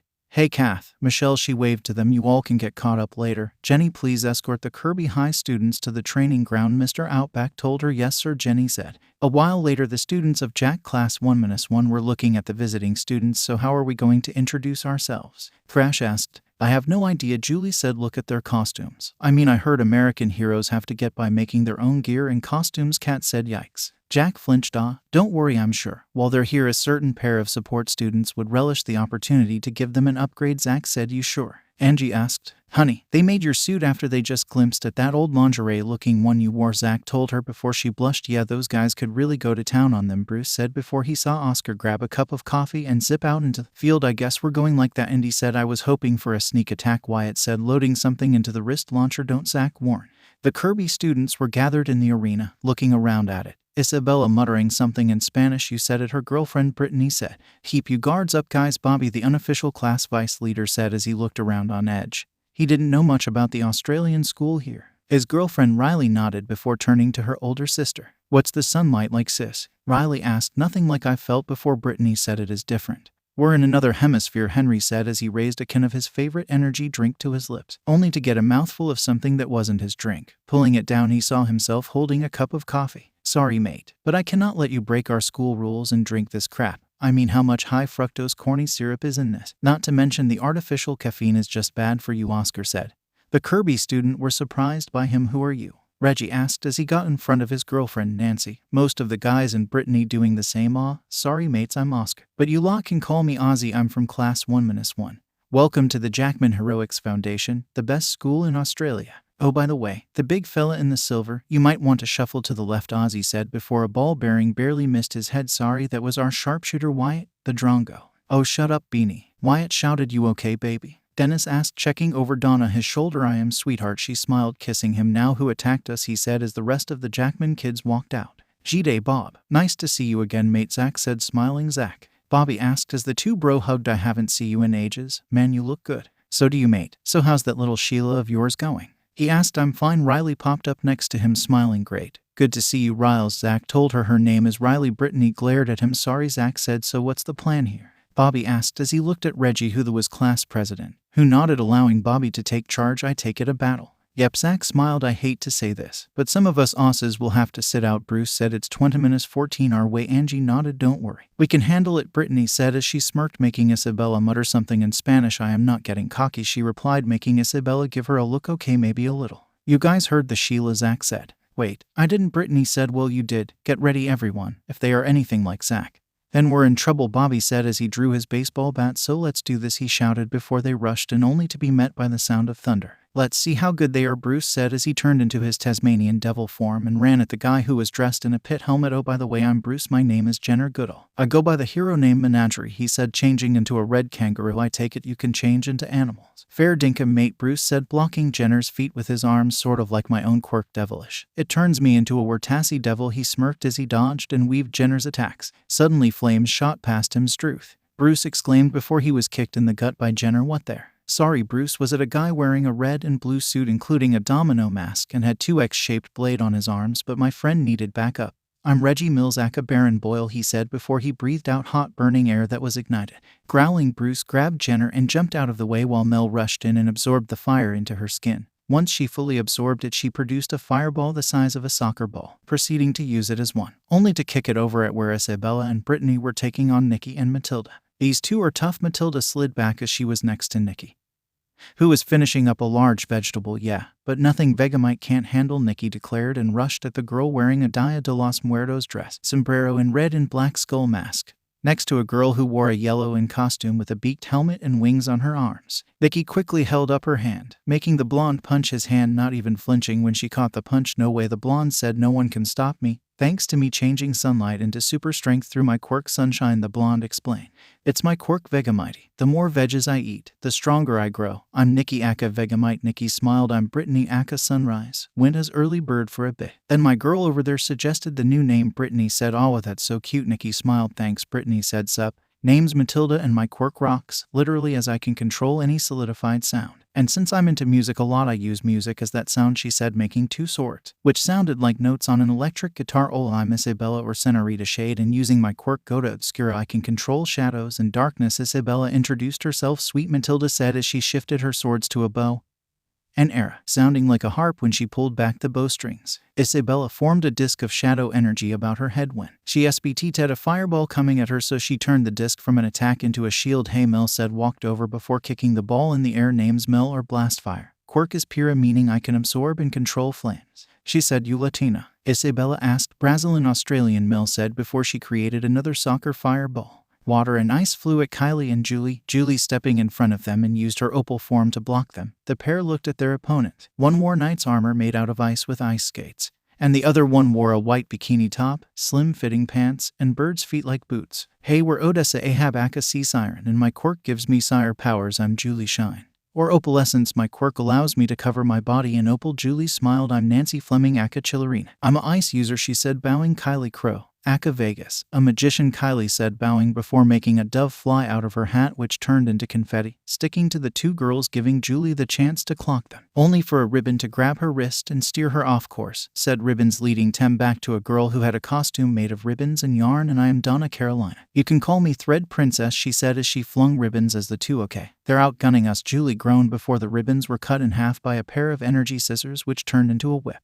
𝗃𝗃𝗃, Billy shouted as he jumped over Kylie and Julie before cracking the energy whip again. I'm Billy Brumby the Stockman. My quirk allows me to make energy constructs. Now shall we? He asked as he and the two girls charged forward. Henry France had turned his feet into a pair of wheels. He had exhaust pipes coming out of his back, which didn't seem to damage the cyborg NASCAR uniform we wore, while he had a pair of small mufflers on his wrist as he was racing around the edge of the training arena. He was keeping an eye out for Hey there, Oscar said, passing him. Enjoy the coffee? Yeah, it was rather nice, Henry said. That's good. Like I said, energy drinks are banned on campus, Oscar said. Why? Henry asked, curious. And if you'll look to your left, you'll see why, Oscar said, making Henry frown and actually see that a part of the wall was a different color. A second year named himself Reactor after his quirk energy reaction did that. Make a nice big ass boom in his first year, Oscar said. Oh, Henry replied before noticing something. Looking both left and right, he saw he was in between two Oscars. 𝗔𝗍𝗧 said together, making Henry's brain backfire. Oh wow, he can make doubles, Riley asked as she was in the clouds, sitting on one while kicking her feet over the side.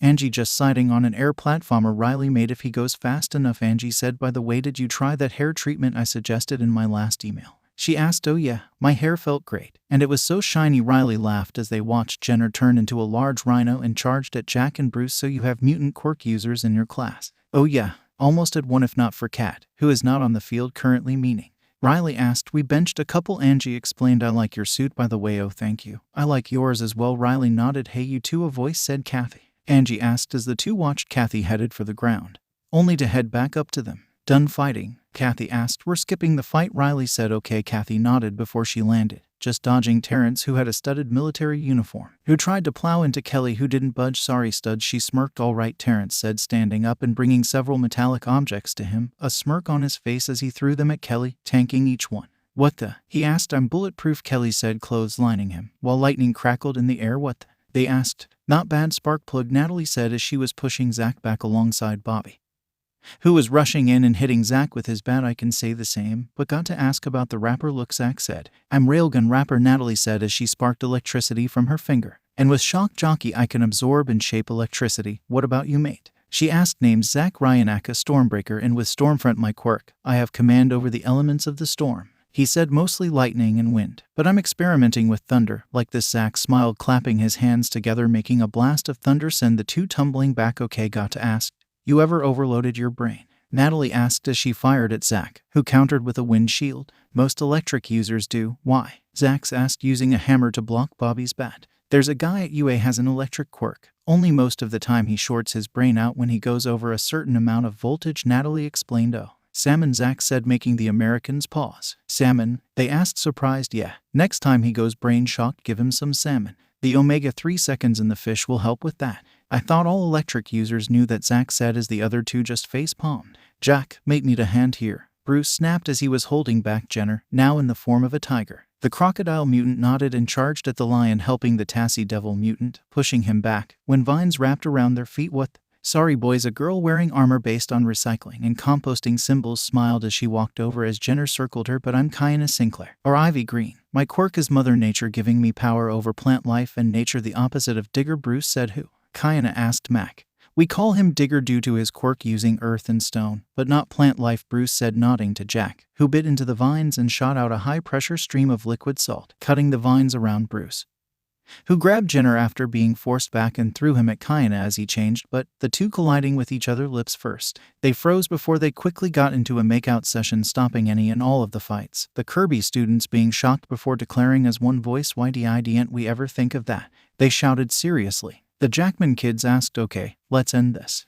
All in, Zach shouted. You heard him, Bobby said. The two groups charged at each other using their quirks. The girls had gathered closer in the middle while the guys were fighting in a ring around them. Most of them were smiling as they tested their quirks against each other. Kat was having the most fun making it, so their quirks were missing her. What's up with the cat girl? Brittany asked as she threw a punch at her. And why is she dressed in a maid outfit? She Japanese or something? Excuse you, I'm South Korean. Kat snapped before she jumped back, only to have her be tripped by 𝐬𝐻𝐼's quirk, hitting the ground with her open hand, making the area receive bad luck. Oh, she whimpered. It's okay, Kat. Nothing is going to. Angie started incoming. Tim shouted as a large amount of his quirk trapped the girls. What? Natalie asked, is this chocolate? Donna asked. Yeah, Angie said before they tried to get out of it. She then stopped something. Oh bugger. What? Julie asked, as Mac's quirk created some dust when it collided with Dennis' coat, and a wind blast from both Zach and Riley sent in up Bruce's nose. Kylie started to panic. Bruce. Kylie said, I've got this, Indy said, holding up her hand going to freeze Bruce.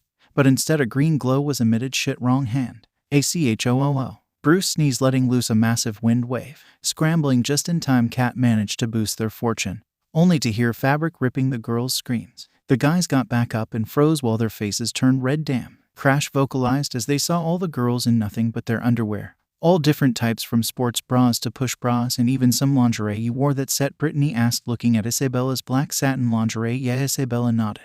Bruce, I'm going to kill you, Mel said as she tried to hide her bare chest and cherry red bikini panties. Angie hid her pink bra and panties behind her wings. Well, at least we're not naked, Riley shrugged before Brittany turned to her, seeing she was wearing a sky blue set of lingerie. Riley, why are you wearing that? Brittany shouted. It was the only thing clean I didn't pack for this trip. Riley pouted. Oh dear, Kylie said, blushing as she wore her own crimson bra and panties. Nice, dear, and sorry. Bruce blushed, like most of the guy. Now, can we get out of this chocolate goo and hit the showers? Angie asked. Agreed, the girls said. We'll clean up, the guys groaned. Oh, this feels so good, Donna said while being hit by the spray from the shower. A lot better than the ones at Kirby, Odessa said as she enjoyed the shower. Yeah, it was quicker to heat up. Brittany smiled as she rinsed the remaining amount of goo off her legs. Noticing Riley was facing the wall. Come on, sis. You can't still be self-conscious about your body. So what if I am? Riley said. I'm only small, don't worry, mate. Most of us Aussie girls feel the same. Indy smiled, getting under her own shower and soaping her arms up. You do? The sisters asked. Yeah, Kathy said, because of Ranger over there. Hey, Kelly snapped, giving all of the girls a good look at her breasts. Brittany turned to her sister. Okay, now I know how you feel, Brittany said. Good gracious, girl. What are those augmented? Natalie asked. Nope, all natural H cups, Kelly said. H. The American girls panicked. Damn, what are you, a living anime girl? Natalie asked. It would make it better, Kelly growled as her hair color started to fade. Shit, I need a touch-up, darling, your hair. Odessa gasped as it was not a mix of purple and white. Genetic defect. I was born with no hair pigment, so I dye it, Kelly said happily. So you girls got any guys? Donna asked. I'm with Zach, Angie said, letting the water flow through her hair. I'm with Mac, the Earth guy, and Kylie. Julie said hello. Kylie waved, her dark hair sticking to her face. Bruce is my boyfriend. You're dating the guy who blew our clothes off? 𝐬𝐻𝐼 asked. Yeah, Kat sighed, and I'm dating the croc-looking guy. Kat waved. Not to mention Billy has a long-distance girlfriend. Some girl from America, Kelly said. Oh, so he's who Pony is dating, Riley said before she was attacked by her sister was washing her hair. I can do that myself, she whined. And you forget from time to time, Brittany said. I wonder how the guys are doing. Angie said. And that was the last bit. Zach dusted his hands off and looked around. Spotting Bobby still kind of dazed. Sexy, he said as his grin never left his face. Oh great, Reggie sighed. What's with him? Bruce asked. Returning to normal, he just took a massive step. Basically, they had only kissed and cuddled until now, Terrence said. Quite frankly, we didn't know she wore that kind of underwear, Reggie told them. Guys, right here. Bobby snapped. Sorry man, the guys said. Well, at least the field is now clean. A guy wearing a blank AFL jersey, ripped jeans, sports shoes and a red bandana walked over. Thanks Mr. Franklin, Oscar said. So, heard you sneezed the clothes off the girls. Mr. Franklin asked Bruce. Sorry sir. It was enhanced by Indy's quirk, sir, Bruce admitted before he felt a chill behind him. And one of the Yankee teachers are behind me. Sure is. Punk, Perry snorted. Easy man. That punk is my student, Mr. Franklin said. And you are? Perry asked, glaring at him. Casey Franklin 𝗂𝗃 and my quirk is Jersey, Casey said. What does that do? Dennis asked. We'll see. That's the interesting thing. Turns out my quirk's ability are somehow linked to what AFL team jersey I wear, Casey said. How exactly does that work? Natalie asked. We're still figuring that out, Kat shrugged. Interesting, Brittany said as she rinsed her hair, some of the water getting in her mouth making her shocked. The taste of this water. It's different, she frowned, making all the other Kirby girls try it. It's yummier, Riley said. But why such a different? Odessa asked. Jackman uses filtered rainwater, Angie said. Cool, so is that the secret? Nancy asked. What secret? Kylie asked. Your healthy looking skin, Donna said. It is. There are no nasty chemicals in the rainwater. It makes our skin and hair healthier, Indy said. I was wondering if you have any relation to the hero Shimmer, Donna asked. She's my older half-sister, Indy said. And before you say anything, we share a dad. They had a threesome for his birthday, and 9 months later he was holding me, Indy said. Oh my, Donna said. Not the worst backstory, Natalie said. Meaning? Kylie asked. Try having a brother for a villain, Natalie said. Try having one for a dad, Angie muttered. Back up. Your dad is Captain Lightning Bolt and your mum is Skylark, Bobby asked. Yep, Zach said. How does that work? Reggie asked. Simple. First date, they went on a picnic lunch in the botanical gardens. Second date was the pair of them trying to kick each other's asses. Bruce laughed. And they're still together. Henry asked as he and Oscar got refills on their coffees. Oh, sure, mate, Zach nodded, smiling. And unlike most villains, I need help with something and I call him. He will literally stop what he's doing and help me over the phone. No matter what. Tying a tie, figuring out math problem. Even why Angie was mad at me once, forgot his anniversary, Mac told them. Dude. Zach shouted. Just saying, Mac shrugged, making Zach groan. Damn, Riley said as she picked up her panties. No, Brittany glared at her. But Riley said. I said no. We can get you some normal panties later, Brittany said. Oh, come on. It's not like these are bad girl panties. Riley glared at her sister before a pair of blue cloud-covered panties and a sports bra appeared. You're welcome, Kylie said, slipping on a black bra with a gold ivy design on it. White or red? Angie asked. Red, Julie said, slipping fluoro green panties on. Then ask it better. Kat smirked as she was adjusting her black and white checked bra. At least you can wear bras, Kelly griped. You girls aren't putting clean ones on.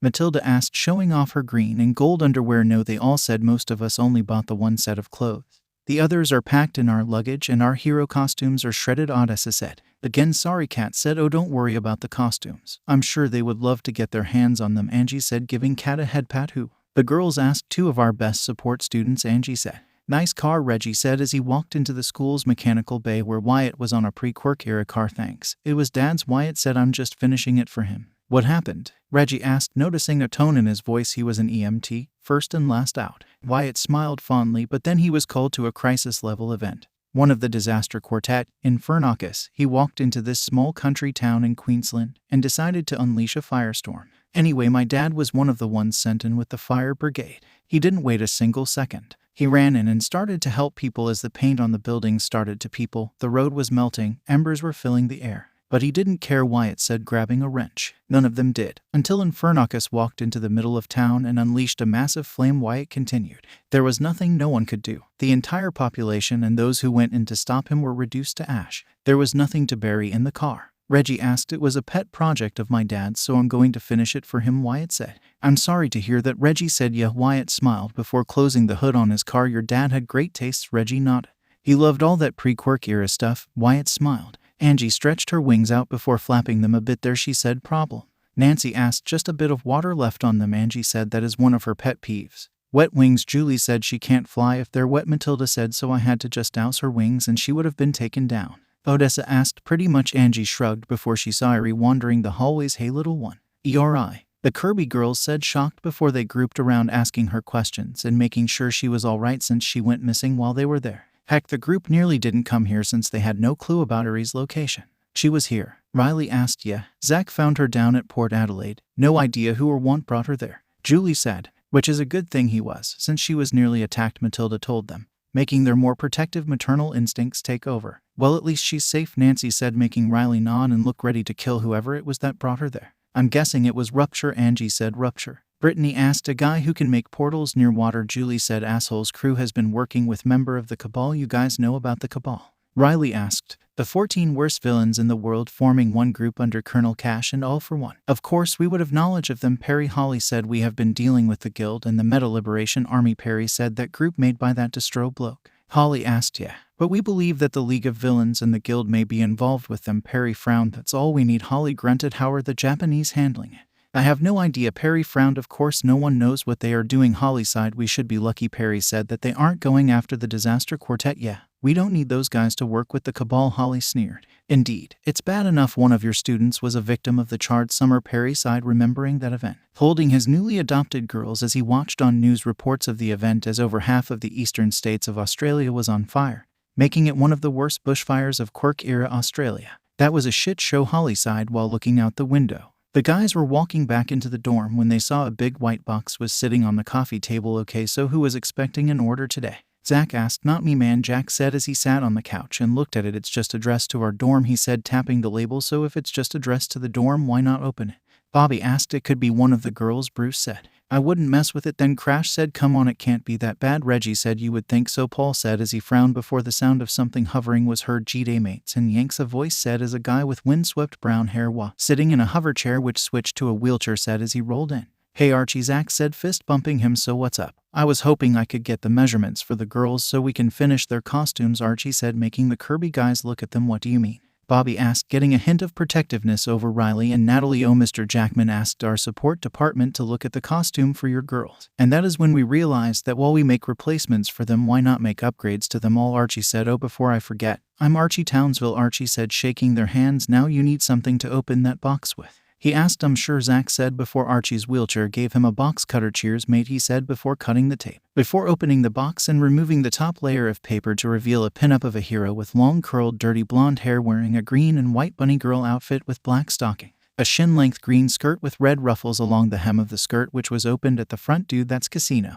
Crash said. Whoa, they guys said before Zach blushed, pulling out some magazine. Are those copies of Play Hero? Henry asked. How do you know that? Terrence asked. Doesn't every guy know that? Henry said. Wasn't it called Playboy back in the pre-Quirk days? Reggie asked as the Jackman guys looked to Wyatt. What? He snapped. You're into the pre-Quirk stuff, Paul mentioned. So what? These are not mine. In fact, I don't think most of these are from Australia. I mean, you have different heroines in each issue, Archie told them. Huh? They all asked. Well, you have Molly Maple Aka Stickler, Archie said, pointing to one of the covers, the 12th ranked Canadian hero. Bobby asked. Yeah. Then you also have Cow Lady, Midnight, Casino, Mandalay, Clairvoyance, Sabra, Crownsguard, Uabami, Union Jackie, Archie said, showing them the different issues. Whoa, they all said. Don't you have one with Pixie Bob on it? Reggie asked Bobby with a smirk on his face. How did you find out? Bobby exclaimed. Oh, there's a letter to Kylie here, Bruce said, grabbing a purple envelope. Ooh, there's Tim Tams. Tim said. Down boy. Mac laughed. Hang on.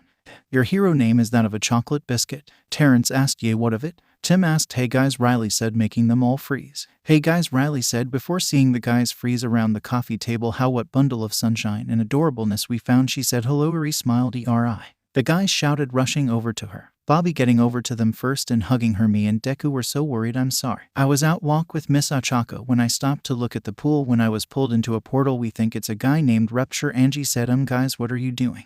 Indy asked. Nothing. Crash smiled. Have I told you have illuminated you are today? He asked. What are you hiding? Kylie asked. Oh, a letter for you, love. Bruce said. Thanks, love. Kylie kissed him. Okay, what else you got in there? Kelly asked. Oh, hey Archie. Hey Kels. Archie smiled. You get that order done yet? She asked. Almost. Micah's just putting the finishing touches on it.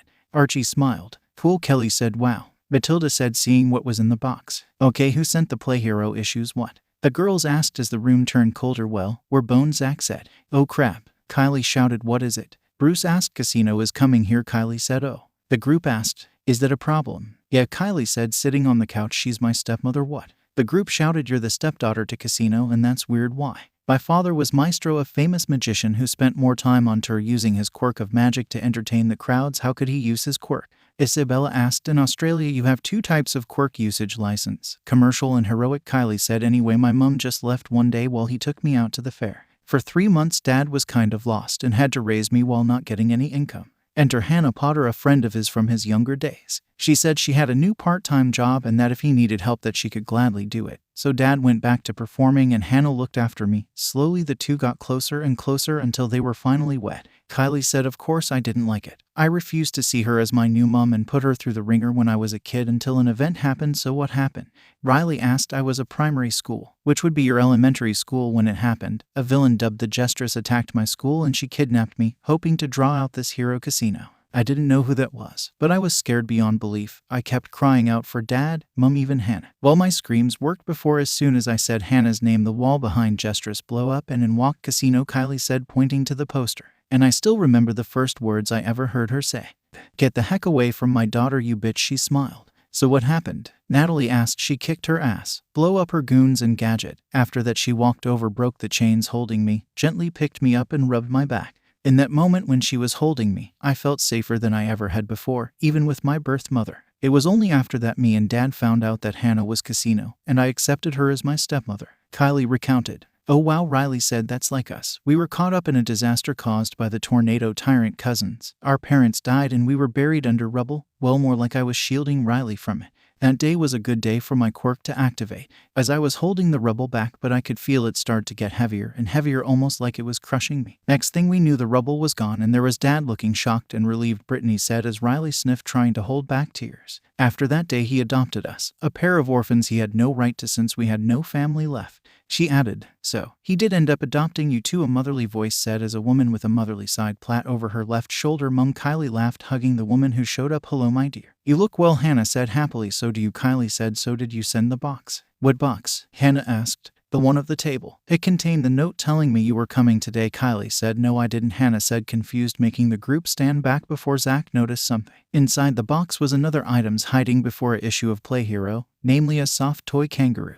This made him smile as he sat down and held it. So you did have him all this time, huh, Dad? Zach, though, so you have a poster of me. My note to Kylie. 10 issues of Play Hero, 3 packets of Tim Tams, a big tin of Milo, a soft toy kangaroo, a big bottle of tomato sauce, 4 packs of Freddo frogs, and a damper recipe. Sounds like Captain Lightning Bolt to me, Hannah said. And you would know that? Zach asked. Because he sent something like that to Holly once when I was working with her, Hannah said. And there's the note he left on the inside of the box, she said, pointing to a knot. Hey son, I thought you would like some treats. I'd be careful since one of the others was adding a surprise element to this loot box. Not sure what it is though, so be careful. With lots of love, Dad, Zach read out. That's so sweet of him, Riley smiled. Yeah, he usually sends care packages like this from time to time, Zach said. Are we sure he's a villain? Paul asked before a high-pitched noise was held. All of them looked all over to where Kelly was. We're heading for the mall, she declared. Why? Julie asked. Besides, my mom just got here, Kylie said. You guys don't understand. Yukio is performing there. Shut up, Natalie exclaimed as the other girls got excited. Am I missing something here? Bobby asked. You know that new rock idol that everyone has been talking about? Zach asked. Yeah, Bobby replied. Her Zach simply answered. We're going. The girls all shouted. I'll be staying here, Kylie said. That's fine. You and your mom need to catch up anyway, for the rest of us. To the mall, Kelly shouted. Oh crap, the guys moaned. Guys, let's face it, Zach said to the guys that were there. They all looked at him while the girls were giggling and checking things on their phones. We're screwed. No kidding. I'm seeing Donna checking her bank account, Dennis gulped. Why is that bad? Paul asked. Dude, the girls are here at the mall, and one of them is checking their bank accounts. Do the damn maths, you bookworm. Wyatt shouted. Oh crap, we're doomed, Paul paled. I think it will be fairly easy. They'll do some light shopping before Yukio comes out on stage, Crash said. That is going to be a fair while. So we don't know what they can get up to in that time, Reggie said, which is why we have got to keep an eye on them, Terrence said. And they're gone, Oscar said. Crap, the guys said. Where would they all go? Zach asked, making them all shrug. Riley was happy as she was able to slip away from Brittany finds to Mel, Isabella and Kelly, dragging her off somewhere, meaning she could go down the area dubbed Fashion Lane where most of the clothing stores were. She was going to get something lacy, silky or frilly. Indy asked, spooking Riley. When did you? She asked, shocked. I noticed you went down this way. So what is it you're looking for? Indy asked. A nice dress. You see, we have the GAB coming up soon, Riley told her. The GAB? Indy asked. The Global Alliance Ball. Basically, every year the top schools of the top hero nations all gather at a chosen venue and have a celebratory ball. This year we're going to be having it at Kirby, and since it will be there, my father will be in attendance, meaning so will Brittany and I, so I decided I would try and get a dress for it, but I'm have no such luck. She shouted. I'm hoping I could get one while I'm here and kind of hide it from Brittany until the day of the ball itself, Riley admitted. Okay, you see that store at the end? Indy pointed to a store. You mean the one that says Luminous? Riley asked. Yeah. That's my sister's company, so I'm sure we can hook you with something nice from there, 𝐼𝐴 said. Cool. But what about Riley was about to continue when 𝐼𝐴 flashed up a silver card, platinum VIP level. She winked. Huh? Riley, confused, asked. The top level of customer support at Luminous. Only 3 people have this level, 𝐼𝐴 told her. You, your sister, and her mother. Riley asked. Okay, 4, my mum as well. It means we will have a fully private fitting of anything you need, from dresses to suits to underwear. 𝐼𝐴 said. Really? Riley blushed. Oh yeah, 𝐼𝐴 said. So come on. She pushed the American girl to the shop. Let's see, Matilda said as she and Natalie hit up in music store. I can't believe you guys can still get vinyl and discs, Natalie said. I can, Matilda said. There is just something about using an old CD player of record player and chilling to the music, she said, smiling. So how long until Brittany tries to hunt down Riley? If Isabella distracts her long enough by looking at cuddly animals. A farewell, Natalie said. Soft animals. I thought they were going shoe shopping, Matilda said. Oh. Then we lost track of them, Natalie said. Shame about that then, isn't it? A voice said, making the 2 girls look behind them as some guy dressed up as a wannabe punk rock star rapper was walking towards them. Nicholas, Natalie frowned. Hey sis, never thought you would be in Down Under, he laughed. Oh, I'm sorry, where are my manner? I'm Nicholas. Tesla aka feedback. This asshole is your brother? Matilda asked. Yes, sadly. But he's a decent guy, Natalie said. Mama tried to raise me right. But it's so much fun being a villain, feedback said, especially for the money and chaos. Funny how you don't hear many heroes ditching our side to join yours, Matilda said, making the 2 siblings pause for a second. What about? No, Natalie started. There was. No, that was an undercover thing, feedback muttered. That one. Who, he was a villain turned hero, Natalie said. Huh, the 2 said together. Good point, I know, Matilda said, but please don't fight here. Matilda said. Why not? Feedback asked as he held his hand up to a speaker. Natalie getting ready to attack. Because this is my favorite shop and it's a local business, Matilda said, like a real mom and pop store. Oh shit, feedback said as he looked around. Dude, they have vinyl. I know, right? Natalie went over and joined. Even pre-Quirk stuff, man. I wonder if they have the Bugs, feedback said. You mean the Beatles? Matilda asked. Yeah, them, feedback said. I got a few. Sonny, an old man who looked like a hippie said. Sweet, feedback said. Come on, you guys. Let's find one, Brittany said. I was hoping to get a kangaroo or koala plush, Isabella whined as Brittany went into a surf shop. Well, I want Riley to get out of her stupid school swimsuit phase, and I think a nice 2-piece would be good for her. And well, you have seen how unflattering those things are, Brittany said. If it weren't for Riley liking them, most of them would have been misplaced, Isabella said. That can't be that bad, Mel said before she was shown a picture of one and muttered something in Portuguese about them. Yeah, the 2 said, before the trio looked around trying to find the perfect one. Does she enjoy wearing blue? Mostly, the 2 American girls answered. I see. So why not try a different color, Mel said. Pink, they said, starting to look through the pink swimsuits. Meanwhile, 𝐼𝐴 was looking around her sister's store while Riley was getting changed into the dress she was going to wear for the ball that was coming out. So it must have been a bit rough having a famous pro hero sister growing up, Riley said. No kidding, 𝐼𝐴 said, looking at a pair of pants. I kept comparing myself to her. To me, I was half as beautiful, half as talented, half as powerful. Basically, I was half her. Note that feeling, Riley muttered. However, my sister picked up on this and she lead me to the side and sat me down and asked me what was wrong. So I told her how I felt and she just hugged me and said that reason I felt that way was silly because I was still growing. 𝐼𝐴 said. Oh wow, that's a good way to look at things, Riley said. No kidding, 𝐼𝐴 scoffed. After that I believed her. Nothing could stand in my way, 𝐼𝐴 said. Cool, Riley said. So how is the dress? 𝐼𝐴 asked before she heard the curtain being pulled back as out stepped the American HEO student wearing a strapless Celtic blue dress. 𝐼𝐴 smiled and nodded. What do you think? Riley asked. You look stunning. But it's missing just one thing, 𝐼𝐴 said as she went over to a wall and grabbed a bit of white ribbon and tied it around her waist. They're perfect, she said, smiling. Thanks, Riley smiled. No worries, 𝐼𝐴 said, hugging her before they were rocked by an explosion. What was that? They asked. Oh yeah, feedback laughed as he fired another blast of sound waves at Matilda and Natalie, who had finished their shopping and bumped into feedback's target, the rock idol Yu-Gi-Oh! This sucks, Natalie said, firing a blast of electricity at feedback right at the same time feedback did. The 2 attacks canceling each other out. This is going to be tough since your attacks are canceling each other out and he would absorb my attacks, Matilda said. We need one of the others, Natalie said. Good luck trying to get one of them, feedback shouted as he fired another sound blast. Matilda quickly got her phone out and sent a group message away before the sound of the stage being destroyed. Oh great, Yu-Gi-Oh! Said before she pulled her own phone and activated an app. She then ducked down when more shrapnel from the stage. Looks like I'm canceling the show, sorry about that, Matilda said, creating a bow, an arrow and aiming at the area above feedback. She pulled the strings back, making the sounds of a harp before she fired. Barley missing him. Nice try, feedback taunted her. Damn, I was so close as well, Matilda said. No, you weren't. The 2 with her said before a shuriken was embedded in the ground.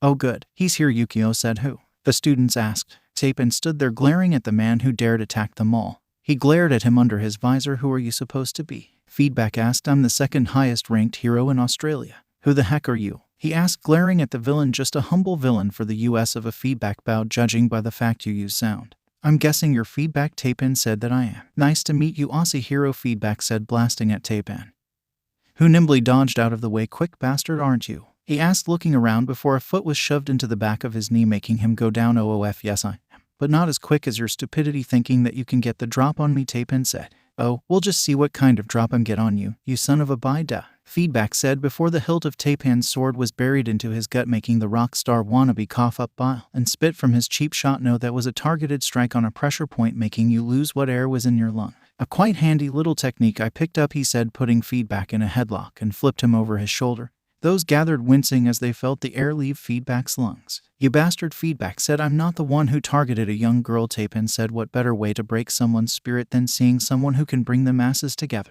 Feedback said, but now I look at her. Who boy girl could be a play hero model? He licked his lip, making Yukiko cover her breast. She's the second girl I've seen that could be a living anime girl, Matilda said. Hey. Yukio said, oh. Feedback said, who's the first? Me. Kelly shouted, punching him before walking over to 𝗧𝗵𝗃. Excuse me, sir. Do you mind scanning my provisional license? Not at all. Thankfully, this doesn't count as emergency quirk usage, 𝗧𝗵𝗃 said, pulling out his phone and turned on the scanning up. Okay, let's see, Edward. Kelly, aka Ranger, you have been approved use of heroic quirk usage alongside a pro. This will be logged into the network so your teachers can later review the evidence. Thank you, sir, Kelly said. Mind scanning mine and saying with was emergency quirk usage? Matilda asked. I don't mind at all, 𝗧𝗵𝗃 said before he nodded at Yukio, who ran off. Where do you think you're going? Feedback shouted before he blasted at her, knocking her to the ground and rolled along it, grasping her ankle. Seeing this, 𝗧𝗵𝗃 got more worried.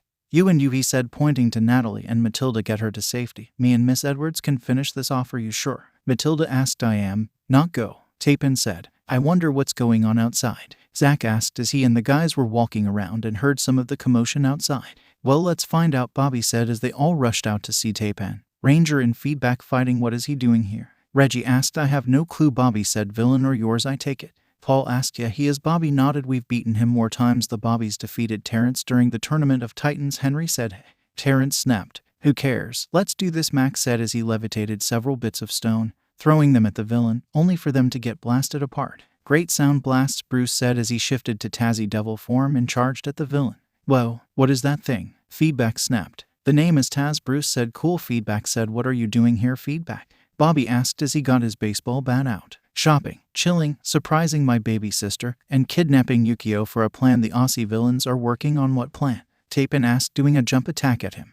The American villain dodging hole, firing off sound blasts. Why would the Cabal be interested in Australian villains? 𝗧𝗵𝗃 asked, blocking a punch. Not telling. Feedback smirked. The missing heroes, Henry said, making the group look at him. There has been heroes missing all over the world. And you think he has something to do with that? Yukio asked. Nick, please don't tell me you are. Natalie said. I don't think I was. But I'm just the distraction here, Feedback said. So the kidnapping is happening somewhere else? 𝗧𝗵𝗃 said. It is. But you won't find me telling you, Feedback said as he blasted the ground, making a huge cloud of dirt fly up. Mac quickly cleared air and looked around. Damn, we lost him, Max said before Bobby was wincing and coughed. Bobby, you okay, man? Zach asked. They hurt. Bobby whimpered. His scars, Terrence said. Feedback must have done something so they would hurt. Reggie said. Let's get him to the nearby medical center, 𝗧𝗵𝗃 said. Bobby, Riley ran into the place they were keeping him. Most of the guys were talking to the police. A few like Zach, Bruce, Paul, Terrence, Reggie, and Natalie were waiting there. What happened? Indy asked. He's scars, Reggie said, making Riley freeze. What about them? Riley asked. They started to hurt. We haven't seen him since they took him in there, Natalie said, making Riley burst into his room as Bobby was pulling on his shirt, revealing the scars on his body. Included. Shit, mate, someone gave you the hot foot, Zach said. Who did that? Bruce asked. Mason Jingo, Bobby said, in the hand. Paul asked. Me, Terrence said. Most of the damage done to his hand was from me. Why would you do that, mate? Zach asked. We got into a fight. And I know now to never underestimate Bobby in a fight, Terrence said as Bobby looked away. Riley kissed his cheek. Well, I for one don't care because I love you now and forever regardless of your scars, she said, holding his scarred hand. Thanks, Riley. Bobby smiled. Hype, mate. Be proud of them scars, Zach said before removing his shirt and turning around, shocking the Americans again, especially if they're because you got in the place of a loved one, he said, pointing to a scar on his back going across his shoulders. I got this sucker defending Angie. Of course I had to cauterize it using my lightning half of my quirk.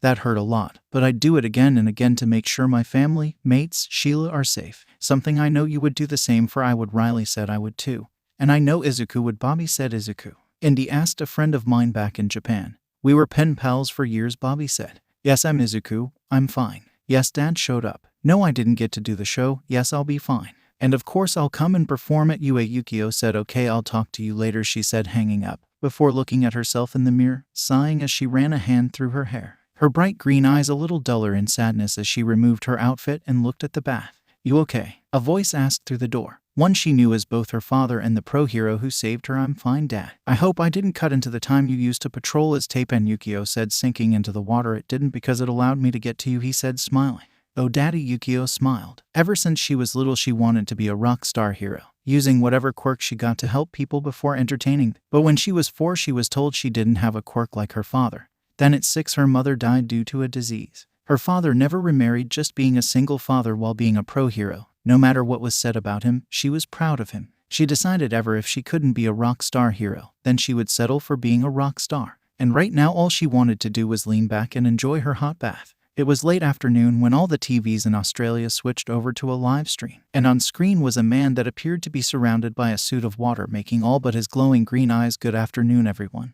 I am 𝗧𝗵𝗶𝗿, but you may know me better as 𝗵𝗃𝗃, he said, making the heroes pay attention, and I am here as a part of the coalition of Australian villains. And we have a simple request, he said, before showing several captured female pro heroes. As you can see, we have a wide variety of beautiful maidens such as Japan's 𝗵𝗲, England's Union Jackie, America's Moon Cat, Canada's Stickler, Italy's 𝐒𝐭𝐚𝐲 Rosa, and so on and so forth. Now our demands are simple. $500 million by tomorrow, or 𝗵𝗃𝗃 said as the camera switched over to a dummy dangling over the water before it was dropped and a shark leapt out of the water, ripping it apart. That shark is going to enjoy a very lovely meal, he said. Clock is ticking, 𝐴𝐵. Oh, and before I forget, I hope it come to no surprise when I say, no heroes. He glared at the TV before they switched back to normal. Director 𝐼RS just glared at the TV and picked up a phone. Wallaby, this is 𝐼RS. Deploy the hooligans to get those heroes back, he growled as he chomped on the cigar. Now, good morning, hooligans. We have a new mission for today, Wallaby said as she walked up to the group who was getting ready. Yesterday at 16:00 hours, a broadcast was sent out. This broadcast detailed that the group known as the Coalition has kidnapped 15 female pros and are holding them on some sort of platform in the middle of the Great Barrier Reef. Your mission to retrieve them, deal with the Coalition, and find out their link to the Cabal. Wallaby said, any questions? Why us? King Brown asked. Because they said no heroes, and we're not sure civilian law enforcement can handle them, Wallaby said. So you think since we're villains we can get closer to them and beat them? Lightning Bolt said. Exactly what we were thinking, Wallaby said. So who are we up against? 𝗧𝗵𝗶𝗿 asked. So far we only know of 𝗵𝗃𝗃, Belcher, Wallop, and this woman, she said, showing the image of a woman with long brown hair, a few green streaks, pink eyeshadow, and lipstick while wearing a leotard that looks like it's made of plants. All we know about her is that she is an American, Wallaby said. What nations are being held? Perisher asked. Australia, Japan, Canada, UK, America, Italy, China, France, Spain, Egypt, Africa, the Middle East, Greece, Russia, and Germany, Wallaby said. So the greater heroic nations, Lightning Bolt said. That can't be a coincidence, Cruncher said. It isn't. They said they were working for the Cabal, meaning they're planning something, 𝗧𝗵𝗃𝗃 said, and if they're here, then Alec will be here as well, your brother. 𝗧𝗵𝗃𝗃 asked. Indeed, 𝗧𝗵𝗃𝗃 said. So what heroes were taken? Lightning Bolt asked. The ones we know are the American hero Moon Cat, the Japanese hero 𝗵𝗲𝗍, the UK hero Union Jackie, the Canadian hero Stickler, the Italian hero 𝗬𝗏𝗏 Rosa Casino, the Australian hero, the Russian Red Starlet, the Greek hero 𝗧𝗏𝗏, and we don't know who, but we're getting data on the others, Wallaby said. That is not good. Lightning Bolt frowned as their aircraft took off. Can you bring up that picture of the villains again? 𝗧𝗵𝗃𝗃 asked as Wallaby did, a frown marring the shark's face. What is it? Huntsman asked as 𝗧𝗵𝗃𝗃 pointed to a guy with sharp teeth. I was right, Alec is there. Meaning this went up, he frowned. Hold on, we got an identity on the woman, Wallaby said, showing a file of the woman Pamela Sinclair. She calls herself Poisona. She can control poison and plants, Wallaby said, and they're behind 𝗵𝗃𝗃. I recognize that punk anywhere. That's feedback, Boomerang said. What is he doing there? 𝗧𝗵𝗃𝗃 asked. Probably making sure we don't get in the way, Cruncher frowned. Anyway, we better get out there and stop them, Lightning Bolt said. So who do you think the 𝗂𝗵𝗃 will send? Poisona asked as she laid out on a sun loungers in a skimpy plant-looking bikini. She was enjoying the sunlight. 𝗵𝗃𝗃 looked over to her. Probably civilians, my dear. Also, would you please put some sunscreen on at least, he said. Why, I'm immune to sunburns because of my quirk. Also, you care about sunburns? Poisona asked. Well, I am in a suit filled with water. The outer casing deals with all UVA and UVB radiation, so my true body doesn't burn. Plus, we wouldn't want that lovely skin of yours to burn. Then what about the heroes? You just put them in skimpy black bikinis, Belcher said. True, but they are undercover. I may be a villain, but there are some things I will not stand for, and bad sunburn is one of them, 𝗵𝗃𝗃 said. So noble, Poisona said, laying back me. I'm just here to get back at my parents who are big-time oil tycoons. They wanted to use me and my sister as a way to do damage control. My sister took the hero path, me. Well, I was the bitchy party girl flaunting my goods, she said, shimmying, her breasts bouncing with the movements of her body. When I wasn't trying to destroy their properties. Ought to be an heiress villain, she smiled as she enjoyed the sun. Those were some of my most wildest of parties, I bet, feedback said, making 𝗧𝗏𝗄 look at him. Aren't you hot in that shit? She asked. No, because I'm always hot. Babe, feedback smirked, making 𝗧𝗏𝗄 roll her eyes. Isn't it a coincidence the two American villains we have with us as sisters attending Kirby? Belcher asked. It is, isn't it? Wallop asked. Who cares? A gray with dark gray and bone-white skin with a shark fin sticking out of his head growled as he ripped a chunk of flesh from a raw leg of pork. All I know is that I'm getting bored here waiting. Patience, Blackfang. The fun will begin when the coppers get here, Rupture told him. Whatever, Blackfang sneered, going back to eating his pork. We're 20 minutes out for target, the pilot said. Thanks, Jet. Lightning Bolt nodded. No worries. Jet flushed a thumbs up back to the leader of the Hooligans. So I've been researching that feedback bloke, Cruncher said. Wallaby asked. I think we can easily recruit him, Cruncher told them. How so? Threadbow asked as he was adjusting his gear. He seems to be a villain whose motivation is to be paid to spread chaos, Cruncher said, so we pay him more than the other guys and he works for our government. Boomernag asked. Indeed, Cruncher said before Sharkfang got into position. Well, my target entrance is coming up. I'll see if I can get any of the others, Sharkfang said. Be careful, King Brown hissed. I will be, Sharkfang said, diving into the water. Sharkfang swiftly and quietly swam to where they were being held and stuck his head out of the water. What do you see? Wallaby asked via radio. The pro heroes, all wearing skimpy black bikinis and under shade cover. I recognize a couple more such as 𝐼𝐵, Red Starlet, Sabra and Clairvoyance, the Foresight chick from Autistic-Grizzly.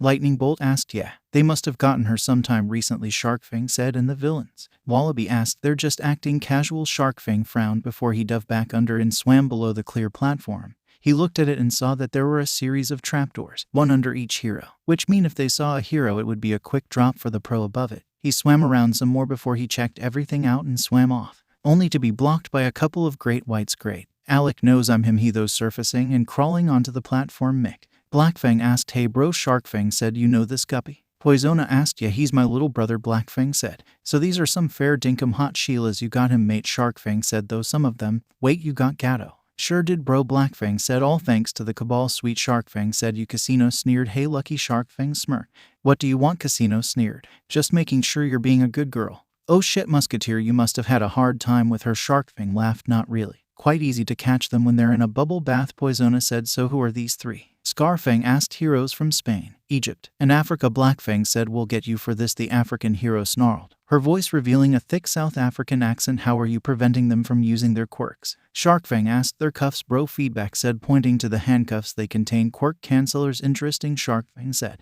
Oh great, they got Safari, Mirager and Manadora as well, Wallaby said. I take it none of those on their own is a good thing, Lightning Bolt said. When are we moving in? Not yet, Wallaby said. At least we recognized all of them, Cruncher said, and they're undercover. At least they aren't getting sunburnt, Perisher shrugged. Nothing good comes from being sunburnt, Boomerang said. What, you look after your skin? 𝗧𝗏𝗄𝗧 asked mockingly. Yeah, I do, Boomerang revealed, making everyone looked at him shocked. Okay, that's new, Huntsman said. You are the last guy I was expecting have a skin regime, Perisher said. Anyway, we need to make sure that Sharkfang can make sure you guys are able to join him, Wallaby said. What grew out of her ass? King Brown asked. A possible international incident on Australian soil. Wallaby said. Well, Australian waters, Lightning Bolt shrugged, making Wallaby glare at him. Shutting up. I'm curious, bro. What are you doing here anyway? Blackfang asked. I was in the area when I saw all the sharks gathering, Sharkfang said as he looked around, and then I had a thought. Maybe our crews could team up. Rupture asked. Yeah, us and you guys. Now the split will be 9-10 your way, Sharkfang said. What's your crew? Feedback asked, suddenly feeling like something was off here. You'll meet them in just a moment, Sharkfang said as the transport carrying the Hooligans arrived. They departed, making the villains shocked. Captain Lightning Bolt. Rupture said. What is he doing here? Wallop exclaimed. Oh, nice to see you guys as well, Lightning Bolt said. Not a bad collection, thank you, Rupture bowed. So have you thought of expanding the operation? Lightning Bolt asked, meaning? 𝗧𝗏𝗄𝗧 asked. Rather than getting the ransom from just the Aussie government, you do the same to all of their governments, Lightning Bolt said, making the coalition pay attention. Or maybe we can have some fun with them, Blackfang said before they heard Boat's AFP. Wallop snapped. Crap. Lightning Bolt snarled. There it is, Roscoe shouted as he was with the task force to retrieve the heroes before they were forced to pay Sergeant Phillips. Back off. Wallaby said. Kate. Roscoe asked. Please back off. I have a specialized team in there and you guys are going to screw that up. She snapped. Then why didn't you tell us? Roscoe shouted as he used hand signals to stop the boats. This is 𝐴HAB business, Kate said. Okay. We'll back off for now, Roscoe frowned. But if they screw up? Then feel free to move in and take over. But for now please back off. Fine, Roscoe sighed as he managed to hold his team. What's wrong? Vice, the team's second-in-command, asked. We're being put on standby. Thanks to the wonderful people of 𝐒𝐴𝐵, Roscoe snorted. 𝐒𝐴𝐵. Vice asked, what the heck are those guys doing? There's a team in there, Roscoe told him. Where? Vice asked. I'm not sure, Roscoe frowned. Something's off. 𝗬𝗧𝗏 frowned. But what? 𝗏𝗏𝗏 asked. They're holding back, 𝗬𝗏𝗏 said. They must have figured out we can kill the heroes at any point. Feedback crowed. Suck it, Popo. No, it's something else, 𝗏𝗏𝗏 said. What? Captain Lightning Bolt asked as he could tell his team was getting antsy to do this mission done so they could get back. We should ask Dingo what to do, 𝗬𝗏𝗏 said, making the hooligans pay attention. Dingo, he had to be involved, and if they contact him then he'll tell them about us. Lightning Bolt frowned. Pausing, he looked over to Cruncher and King Brown subtly. You know, mates, they are waiting for the team 𝐴𝐵 deploy to carry out a rescue mission on the captured heroines and bring them to safety, so where are they? Feedback asked. Indeed. It is troubling we haven't seen any of them yet, 𝗏𝗏𝗏. Maybe they're hiding, 𝗬𝗏𝗏 asked. Just waiting for the right time, Cruncher said, pulling out a rod of stainless steel and biting into it and swallow, turning into the same material. 𝗬𝗏𝗏 landed a soft punch, before another and another, until he was hitting harder and harder. Thankfully, Cruncher's steel form was able to tank them. 𝗏𝗏𝗏 fired a beam of sheer cold at 𝗬𝗧𝗏, making her shiver. Hey. 𝗬𝗧𝗏 shouted, oh sorry, I forgot that plants hate frostbite. 𝗏𝗏𝗏 stuck her tongue out. I'm going to kill you, 𝗬𝗧𝗏 said as Feedback broke the ice off her legs. Thanks, no worries, Feedback grunted as he fired a sound blast at the ice user. Heads up, 𝗏𝗏𝗏 shouted, flinging a boomerang at Feedback, who caught it with his jaw. 𝗬𝗧𝗏 inhaled and quickly exhaled a sickly green cloud. 𝗧𝗏𝗏 came in from above and neutralized it when King Brown wrapped his tail around her neck and flung her into the water. My turn to play. 𝗏𝗏𝗏 grinned viciously, jumping into the water. 𝗧𝗏𝗏 saw this and dove in behind him. Not on my watch, he said as he sped after his brother. And remember, bro, in the water I'm better than you. So, look around. You're in my element, little brother. Within moments I can have an army, 𝗏𝗏𝗏 taunted. Yeah, too bad you can't breathe as well as me. 𝗧𝗏𝗏 snapped as he punched 𝗏𝗏𝗏 in the gut, letting the air in his lungs bubble out in the water, proceeding to grab him and rush deeper, making sure 𝗏𝗏𝗏 couldn't use his quirk to summon any more of the sharks he could control. They swarmed in and headed for the two shark-based brothers. 𝗧𝗏𝗏 just growled and tore through them as if he was in a frenzy of himself. 𝗏𝗏𝗏 wisely and swiftly swam to the surface. A snarling noise alerted 𝗧𝗏𝗏 to where his brother was going. Not this time, he said as he swam towards him, nearly in range to bite him when he was wrapped in several pieces of seaweed. What? He asked, looking up to see 𝗬𝗧𝗏 smirking as 𝗏𝗏𝗏 got her out of the water. Thanks, for once, 𝗬𝗧𝗏 said as she coughed up water. You're welcome, 𝗏𝗏𝗏 said, getting up as he saw 𝗏𝗏𝗏 fired his concussive belches at Captain Lightning Bolt and Boomerang while 𝗏𝗏𝗏 was dealing with 𝗧𝗏𝗏. 𝗬𝗧𝗏 dumped the heroes into the sea, he said before he sent a signal to the sharks waiting below. You got it, she smirked as she got up and heading for the panel. Enjoy your swim, she said, reaching for a button. I don't think so, Huntsman said, grabbing her hand, allowing him to throw her away. Then he grabbed a knife and threw it into the panel, making it spark and short out, a smirk on his face. 𝗬𝗧𝗏 inhaled and exhaled a cloud of poison straight into his face. 𝗏𝗏𝗏, shouted, blasted her with both dark and light energy. 𝗵𝗃. Feedback shouted, hey Belch, charge me. He shouted, sure. Belcher shouted, blasting Feedback, stop him. Captain Lightning Bolt shouted as he fired off lightning at Feedback as he was pounded by the concussive belches. Finally, he laughed, shooting off concussive blasts at the hooligan leader, who ducked and weaved around the attacks. You're a bit loud there, mate, Lightning Bolt said as he fired back, taking cover. Oh great, and now Captain Lightning Bolt's here. Can this day get any worse? Casino asked. Hey, I'm not the one who was kidnapped from inside the Hero Academy while with my stepdaughter. Lightning Bolt shot back, making the women glare at him. Oh, shutting up, Lightning Bolt said. Boss, we need to short out those cuffs. 𝗏𝗏𝗏 asked. Right, Captain Lightning Bolt nodded. Huntsman was still coughing up potion while he reached into his pouch and removed a vial, breaking the top off and downing the potion inside, making him cough before he stood up, cracking his neck. Although Belcher said, unleashing a concussive burp in the tracker's face. Growling softly, Huntsman dodged the attack and tackled him into the water. 𝗬𝗏𝗏, while still powered up, jumped in and swung at Huntsman, only to have the water slow down his attacks. This allowed him to move Belcher into the path, taking one of his punch. Smirking, Huntsman was about to strike when he felt the water move behind him. He turned around quickly and saw that there was a large shark heading for him. He panicked before a tail wrapped around him and lifted him out the same time as a blast of black light hit the shark. Thank you, Adam. And you too, honey, Huntsman said, making 𝗏𝗏𝗏 kiss him. Okay, enough of this, 𝗏𝗏𝗏 said as he opened a gate under the heroes just as their cuffs were undone. 𝗏𝗏𝗏, you know where? Yes, boss, 𝗏𝗏𝗏 smirked as the women were dropped into a portal. No. Captain Lightning Bolt shouted as 𝗧𝗏𝗏𝗏, Cruncher and himself jumped in. Captain Boomerang shouted before he pulled out one of his trusted weapon and hurled it at 𝗏𝗏𝗏, making small cracks appear in the suit. King Brown saw this and leaped at him. his fangs bared, allowing him to bite down on the cracked piece of the containment suit and pour poison into it. No. Rupture asked as the water was tinted green. Rupture. 𝗬𝗏 cried out as he swung at Boomerang, only to have poison shot into his eyes. I can't see. Need to get us out of here, Rupture weakly said as he opened a water gate. Falling in as Belcher helped 𝗬𝗏 in, its ceiling behind them. The Americans were about to run for it when the AFP rushed over to them and arrested them. Where are the others? Roscoe asked. Whoa, Lightning Bolt screamed as he landed with a splash as he looked to see his team and the kidnapped heroes all floating in the water. Hey guys, enjoying the water? Threadbow asked. Just make sure we're covered, Lightning Bolt said as he activated a beacon. And why should we listen to you? Mandalay said.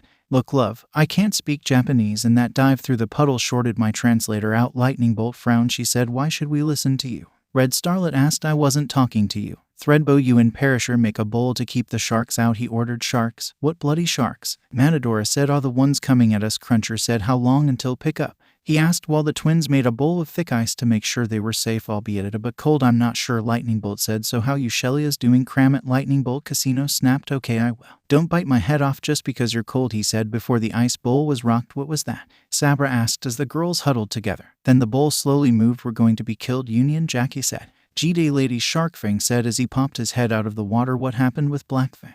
Captain Lightning Bolt asked. 𝗬𝗵𝗶𝗿𝗺 bitches. Blackfang shouted, leaping out of the water with two massive great whites. The twins nodded before blasting the sharks with ice, dropping them into the water wheel. Captain Lightning Bolt charged up his quirk and punched the shark mutant in the mouth, sending electricity flow through his fist into Blackfang's body, shocking him out cold just as the Hooligans transports arrived.